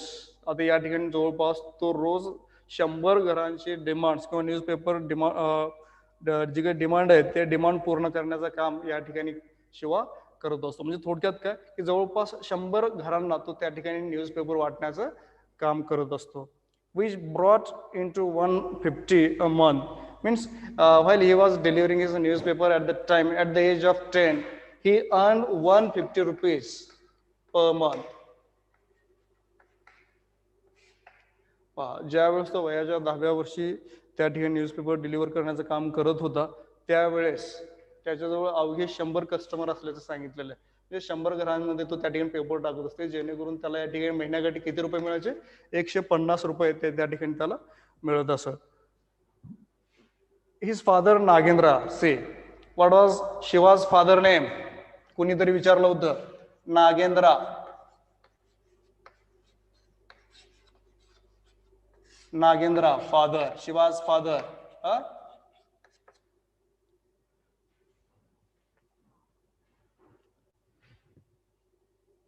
His father Nagendra, who drove a company lorry, now brought flowers that his wife strung into garlands. See, we have seen that his father was a lorry driver in a company. While he was returning to his home at the time, he brought some flowers, where his wife strung these flowers into garlands. संध्याकाळी कामावरून येत असताना त्याचे वडील जे की नागेंद्र आहेत हे या ठिकाणी येताना फुलं घेऊन येत असत. मग त्यांची जी काही पत्नी आहे म्हणजे शिवाची जी आई आहे ही काय करायची की त्या फुलांना या ठिकाणी हारामध्ये कन्वर्ट करायची. पुढे काय सांगितलेलं आहे. Now brought flowers that his wife strung into garlands. Shiva and his elder sister Yogeshwari. Shiva's sister name Yogeshwari.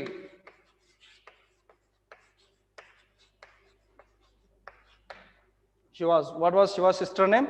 Yogeshwari. Now bought flowers that his wife strung into garlands. Shiva and his elder sister Yogeshwari, who went to a local government school. See, even Yogeshwari was schooling where? In a government school. In a government school. या ठिकाणी शिवाजी जी काही बहीण आहे ही सुद्धा सरकारी शाळेमध्ये शिक्षण घेत असल्याचं सांगितलेलं आहे. Who went a local government school, sold the garlands at traffic signals and other places after school. See, while his father returns home at the time, he brought some flowers and his wife means Shiva's mother, strung these flowers into garlands. And after schooling, Shiva and his elder sister Yogeshwari sold these garlands where? At traffic signal. See, where? At traffic signal and other places. पहा, आपण पाहिलेलं आहे की त्यांचे वडील एक lorry driver आहेत. काम करून येत असताना संध्याकाळी या ठिकाणी घरी फुलं घेऊन यायचे आणि त्यांची जी काही बायको आहे म्हणजे शिवाची आई या फुलांचं कन्वर्ट या ठिकाणी हारामध्ये करत असत. आणि हे हार या ठिकाणी शिवा आणि त्याची बहीण योगेश्वरी ही सुद्धा एका सरकारी शाळेमध्ये शिक्षण घेते. मग या ठिकाणी असं सांगितलेलं शिवा आणि योगेश्वरी हे दोघेही भाऊ बहीण शाळा सुटल्यानंतर ट्रॅफिक सिग्नल वरती कुठे ट्रॅफिक सिग्नल वरती आणि इतर ठिकाणी हे हार विकण्याचे त्या ठिकाणी काम करत असल्याचं सांगितलेलं आहे. Who went to local government school, sold the garlands at traffic signals and other places after school. Despite all the hard work, money was always tight. See, we have seen that Shiva was hard worker. His father Nagendra, he was also hard worker because he serves as a lorry driver. Even his wife, Nagendra's wife, means Shiva's mother, she strung these flowers into garlands. Means she makes garlands, and even Shiva's elder sister Yogeshwari was schooling where at in a government school. Even Shiva and Yogeshwari helps in their financial condition. Means they sold garlands at traffic signal and other places. See, despite all the hard work, money was always tight. See, या ठिकाणी सांगितलेलं आहे की even यांनी म्हणजे सर्वांनी इतकी मेहनत करत असल्याचं सांगितलं तरी सुद्धा महिन्याकाठी त्यांचा हात या ठिकाणी एकदम कठीण असल्याचं सांगायचं. किंवा कठीण म्हणजे काय की महिन्याकाठी या ठिकाणी पैशांची गरज त्यांना भागत असेल किंवा पैशांची गरज त्यांना लागत असे. या ठिकाणी समजले की इतके जास्त श्रम करत असतात किंवा करत असत, इतके श्रम करून सुद्धा त्यांना या ठिकाणी महिन्याकाठी पैशांची गरज लागत असेल. You are too young to wash cars and deliver papers, said Krishna. Why do you do this work? See, now while Shiva asked Krishna Vedvyas regarding car washing at that time, Krishna Vedvyas asked him, "You are too young. Then why are you need to do such type of work?" या ठिकाणी uncle Krishna Vedvyas त्याला सांगतात किंवा तू तर इतका लहान आहे, म्हणजे इतक्या लहान वयामध्ये तू अशा स्वरूपाचं काम कशासाठी करतोस किंवा तुला हे काम कशासाठी पाहिजे अशा स्वरूपात ते त्या ठिकाणी विचारतात. Is that clear? Second para. Garland म्हणजे काय? गार्लँड म्हणजे सांगितलं चित्र काढली हार, फुलांचा हार. गार्लँड्स म्हणजे काय? फुलांचे हार. समजलं का? सेकंड पॅरेग्राफ समजलं का? समजलं second paragraph? Okay, now next. Shiva ended up telling Krishna. Okay, before that I would like. पुसू दे का वरचं हे? पुसू दे का?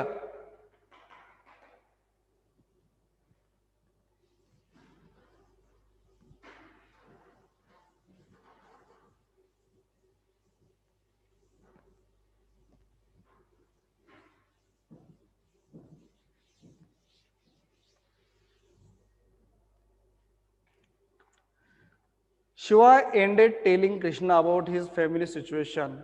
Another day soon afterwards, he also spoke of the school fees he badly needed. If I don't deposit 15,000, I will be struck off the rolls. Then the desperate boy added, "Could you please pay it? But I don't know you," Krishna replied, taken aback by the unexpected request. "Why don't you check me out at my school?" said Shiva. See, next day, while Shiva ended up telling about his family situation, and he also said to Krishna Vedvyas how he has needed money for his school fees, 15,000 rupees.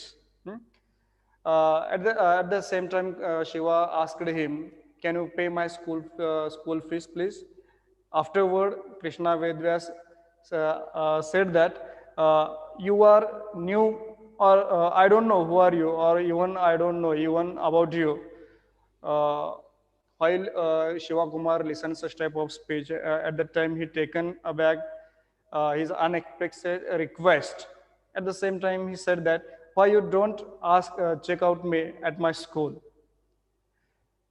पहा काय सांगतो या ठिकाणी शिवा की दुसऱ्या दिवशी ज्यावेळेस या ठिकाणी पुन्हा शिवा या ठिकाणी पेपर द्यायला जातो किंवा न्यूजपेपर द्यायला घरी जातो कृष्णा वेदस यांच्या घरी, त्यावेळेस तो आपल्या फायनान्शियल कंडिशन किंवा आपली घरची परिस्थिती काय याच्या संदर्भात तो सविस्तरपणे या ठिकाणी सांगतो आणि एका हताश नजरेने तो त्यांना पुन्हा एकदा विचार करतो किंवा त्याला त्याच्या मनामध्ये भीती आहे की जर या ठिकाणी 15,000 रुपये फीस जी काय आहे स्कूल फीस,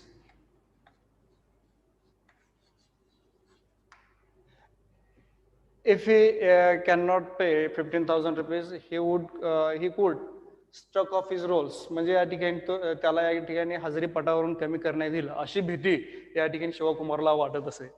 त्यामुळे तो आपल्या एका आशेच्या नजरेने त्या ठिकाणी कृष्णा वेदव्यास यांना विचारतो की सर तुम्ही माझी 15,000 रुपये फीस भराल का?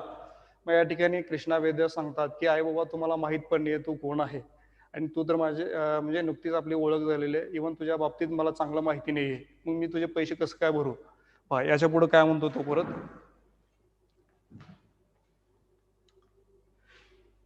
But I don't even know you, Krishna replied, taken aback by the unexpected request. Why don't you check me out at my school, said Shiva. मग ज्यावेळेस या ठिकाणी कृष्णा वेदव्यास त्यांना त्या शिवाला सांगतो की बा तुझ्या बाबतीत मला काहीच माहित नाही, मग मी तुझे पैसे कसं काय भरू? मग त्यावेळेस शिवा त्यांना रिक्वेस्ट करतो आणि सांगतो की सर तुम्ही मला काय करा, मला पैसे देऊ नका, तुम्ही माझ्या शाळेवरती जावा किंवा शाळेवरती चला आणि तिथे चौकशी करून जी काय चौकशी करायची तुम्ही चौकशी करा आणि त्यानंतर माझी शाळेची फीस भरा, अशा स्वरूपात तो विनंती करतो. पुढे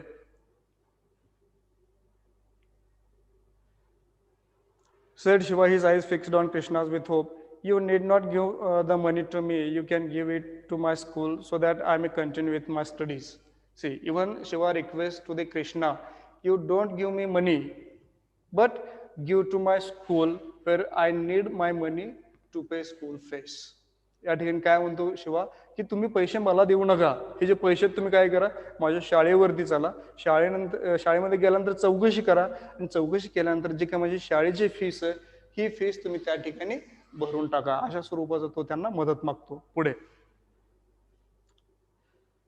Krishna you can give it to my school so that I may continue with my studies. जर तुम्ही पैसे जर भरलात तर या ठिकाणी मी माझं शिक्षण या ठिकाणी कंटिन्यू करेन असं तो त्या ठिकाणी सांगतो. The next day Krishna went over to Shiva school where he met the principal and some of his teachers. He was pleasantly surprised to discover that the boy had always been a topper. Krishna paid the fees. See, the next day when Krishna reached at his school and he asked about Shiva's behavior at principal sir and also his teachers. While he communicated with his teachers and principal at that time, Krishna Vedvyas understood that Shiva was one of the topest student in his school, and without fraction of time, Uncle Krishna Vedvyas paid his school fees. या ठिकाणी ज्यावेळेस दुसऱ्या दिवशी या ठिकाणी कृष्णा वेदव्यास त्याच्या शाळेवरती जातात, चौकशी करतात.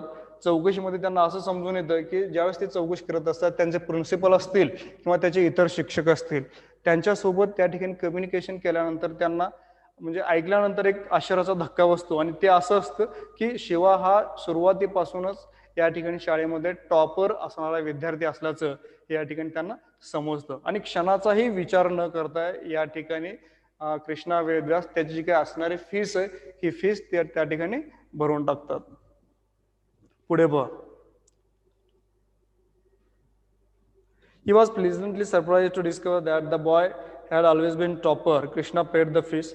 That evening, Shiva went over to thank Krishna. You don't have to do these small jobs from now. Just focus on your studies. See, at the same day, same evening, Shiva went to Krishna's home to say thank. But at the same time, Krishna replied that henceforth, you do not want to do such type of small works and only you have to focus on only you have to concentrate on your study. मग त्याच दिवशी शिवा संध्याकाळी या ठिकाणी आभार व्यक्त करण्यासाठी कृष्णा वेदव्यास यांच्या घरी जाणार असतो, किंवा गेल्यानंतर त्याला असं समज किंवा कृष्णा वेदव्यास सांगतात की इथून पुढे तू 800 रुपयाची छोटी छोटी कामं करत जाऊ नकोस, तुझी जी काही शैक्षणिक फी असेल ही शैक्षणिक फी इथून पुढे मी भरत जाईन आणि तू फक्त इथून पुढे फक्त अभ्यासावर लक्ष केंद्रित करायचं एवढंच त्या ठिकाणी सांगतात. पुढे just focus on your study, I will keep paying your fees, Krishna told him. Shiva left smiling, knowing that the fees were not everything. His family needed cash for rent and food, among other things. So he continued working and studying just as hard. See, while Krishna warned him, henceforth you don't do any small types of jobs or such type of jobs. Afterward, while Shiva was returning his home, at that time Shiva remembered that how his family needed money, even because of for rent, food, and such other things. So that he decided to continue with the same job. या ठिकाणी सांगितलेलं आहे की या ठिकाणी कृष्णा वेद्यास त्याला warning दिलेलं असतात की बाबा इथून पुढे तू अशा स्वरूपाची कामं करू नको, फक्त अभ्यासावर लक्ष केंद्रित कर. पण या ठिकाणी काय होतं की शिवा त्यांच्या घरानंतर म्हणजे घरापासून निघाल्यानंतर तो वाटेमध्ये या ठिकाणी पुन्हा आठवतो किंवा त्याची घरची परिस्थिती फार हालाकीची, त्याच्या घरच्यांना पैशांची फार गरज आहे. म्हणजे या ठिकाणी घरचं भाडं असेल, अन्नासाठी लागणारा घर खर्च असेल किंवा इतर गोष्टीसाठी लागणारा खर्च असेल, या गोष्टीसाठी लागणारे जे काही खर्च आहे त्या खर्चाचा विचार करता त्यानं आपला जॉब या ठिकाणी कंटिन्यू करायचं ठरवलेलं आहे आणि त्याचबरोबर हार्डवर्क किंवा अभ्यासाच्या बाबतीत सुद्धा त्यानं लक्ष द्यायचं ठरवलेलं आहे. पुढे समजलं का इथपर्यंत? समजलं का? समजलं का? फास्ट होते का? फास्ट होते का? नाही ना? ठीक आहे. पुढे आता या ठिकाणी शिवा काय सांगतोय? My day started at 4. Shiva recalls. See Shiva's day starts at 4 o'clock. आपण 8 वाजले तरी या ठिकाणी उठत नाही, आहे का नाही? आपण किती सुखी आहोत. My day started at 4 o'clock, Shiva recalls, but I made sure I focused on lessons in school and revised them at home. See, at 4 o'clock, what do you do there? See, he made or he focused on his lessons, which were taught in schools and revised at home. काय सांगितलेलं की तो सकाळी पहाटे 4 वाजता शाळेमध्ये शिकवले गेलेले जे काही चॅप्टर असतील हे चॅप्टर तो वाचत असे किंवा त्यांना रिवाइज करत असल्याचं या ठिकाणी सांगितलेलं आहे. पुढे during free periods I taught students who were weak in some subject that was not for money but it helped him comprehend textbook chapters even before they were taught in the class. See what is given here. During free period आपण of lecture म्हणतो किंवा of तास म्हणजे bulletin period म्हणतो, त्यावेळेस हा काय करतोय? During free period Shiva taught students who were weak in subjects. Shiva taught some other students who were in weak some other subjects. Why? Because it was not for money. या ठिकाणी काय सांगितलं? हे तो पैशासाठी करत नव्हता. It was not for money. But it helped to understand textbook chapters even before the teacher teaches in the classroom. या ठिकाणी काय सांगितलेलं की ज्या वेळेस एखादा किंवा वर्गामध्ये एखादा बुलेटिन लेक्चर असेल किंवा बुलेटिन तास असेल, तो काय करायचा? वर्गामध्ये इतर जे काही सर्वसामान्य विद्यार्थी असतील किंवा इतर विषयामध्ये वीक असणारे जे विद्यार्थी असतील त्यांना तो या ठिकाणी समजावून सांगण्याचा प्रयत्न करत असे. या ठिकाणी त्याचा अर्थ काय सांगितलेलं? त्यांना समजावून सांगण्याचा हेतू असा नाही की मला पैसे मिळवायचे किंवा पैसे कमवायचे. याचा मागचा हेतू काय सांगितले की एखादा चॅप्टर शिकवण्या अगोदर तो चॅप्टर समजावून घेणे किंवा एखादा टॉपिक वर्गामध्ये शिकवण्याच्या अगोदर तो टॉपिक वाचून घेऊन कॉम्प्रहेंड म्हणजे समजावून घेण्याचा हा या ठिकाणी त्याचा हेतू असल्याचं सांगितलेलं आहे. Shiva topped his school in the ICSE board exam. See, finally he topped where in ICSE exam. शेवटी तो ICSE एक्झाम बोर्ड मध्ये या ठिकाणी टॉप केलेलं आहे. As for Krishna, he was as good as his work, paying the fees at the start of every academic year. Krishna, who Shiva called uncle. Now Shiva called what? Uncle. To whom?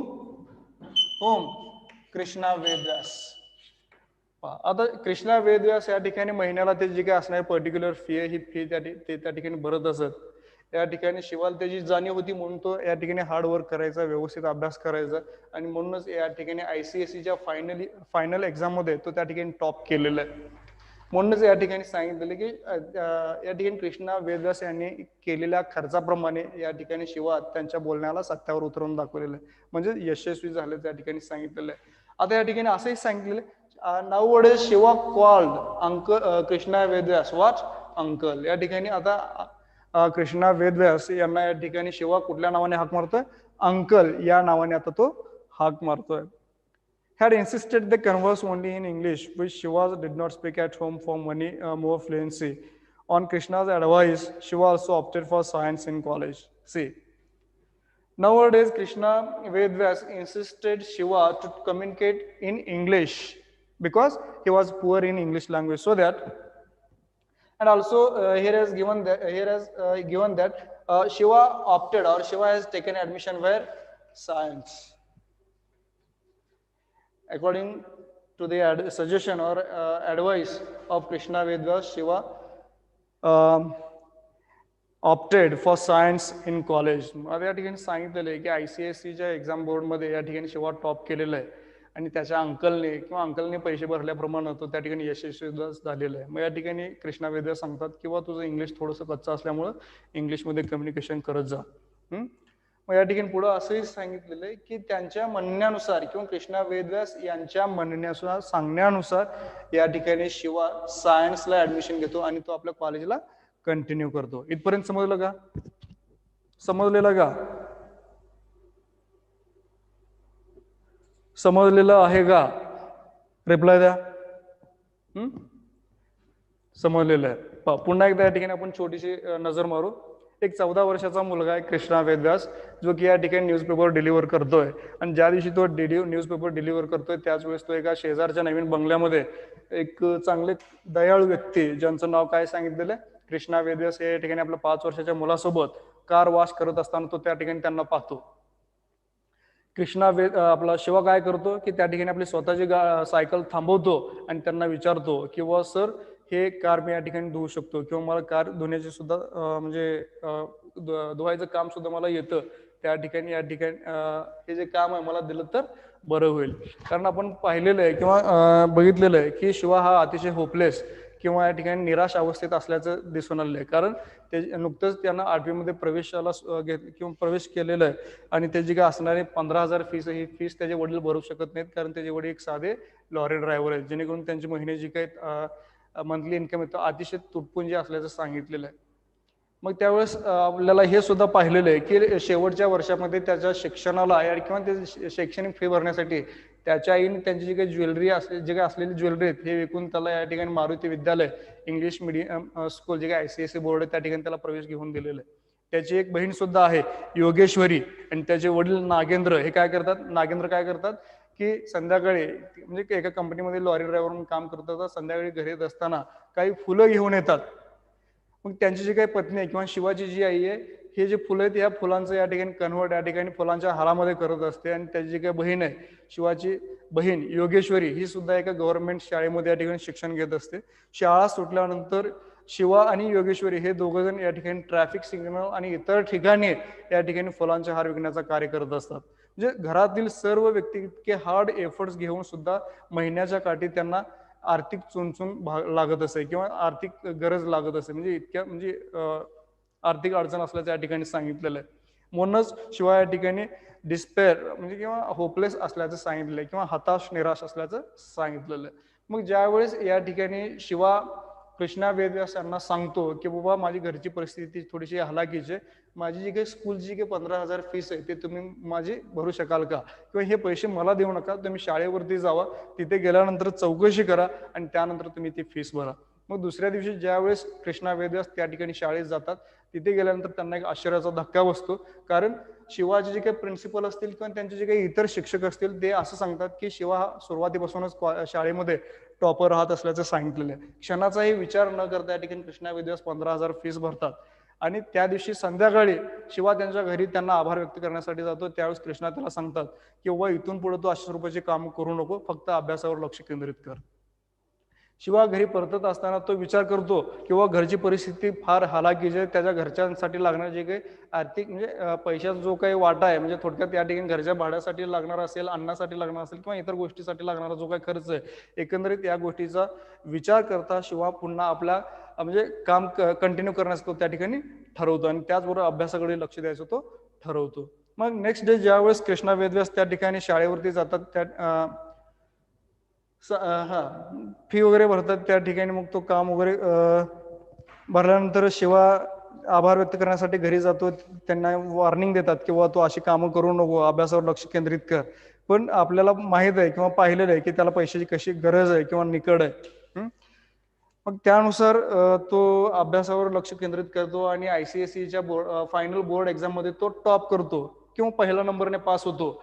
मग कृष्णा वेदव्यास यांना सुद्धा थोडंसं चांगलं वाटतं, कारण त्यांनी केलेल्या पैशाच्या खर्चानुसार त्या ठिकाणी शिवा ICSEच्या बोर्ड एक्झाम मध्ये टॉप केलेला असतो. शेवटी आता म्हणजे या ठिकाणी असंही सांगितलं, nowadays Shiva recalls uncle Krishna Vedvyas as a uncle. म्हणजे कृष्णा वेदव्यास यांना तो आता या ठिकाणी अंकल या नावाने हाक मारत असतो. या ठिकाणी पुढे असंही सांगितलेलं की कृष्णा वेदव्यास यांच्या सल्ल्यानुसार किंवा त्यांनी सांगितलेल्यानुसार या ठिकाणी शिवा सायन्सला ऍडमिशन घेतलेले आणि कॉलेज कंटिन्यू करत असल्याचं सांगितलेलं आहे. समजलं इथपर्यंत?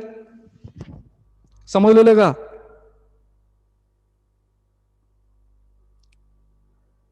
ओके, या ठिकाणी आज थांबू राहिलेला बघ, उद्या कंटिन्यू करू. ठीक आहे? काय डिफिकल्टी आहे का? समजतं ना शिकवलेलं? शिकवलेलं समजतं का?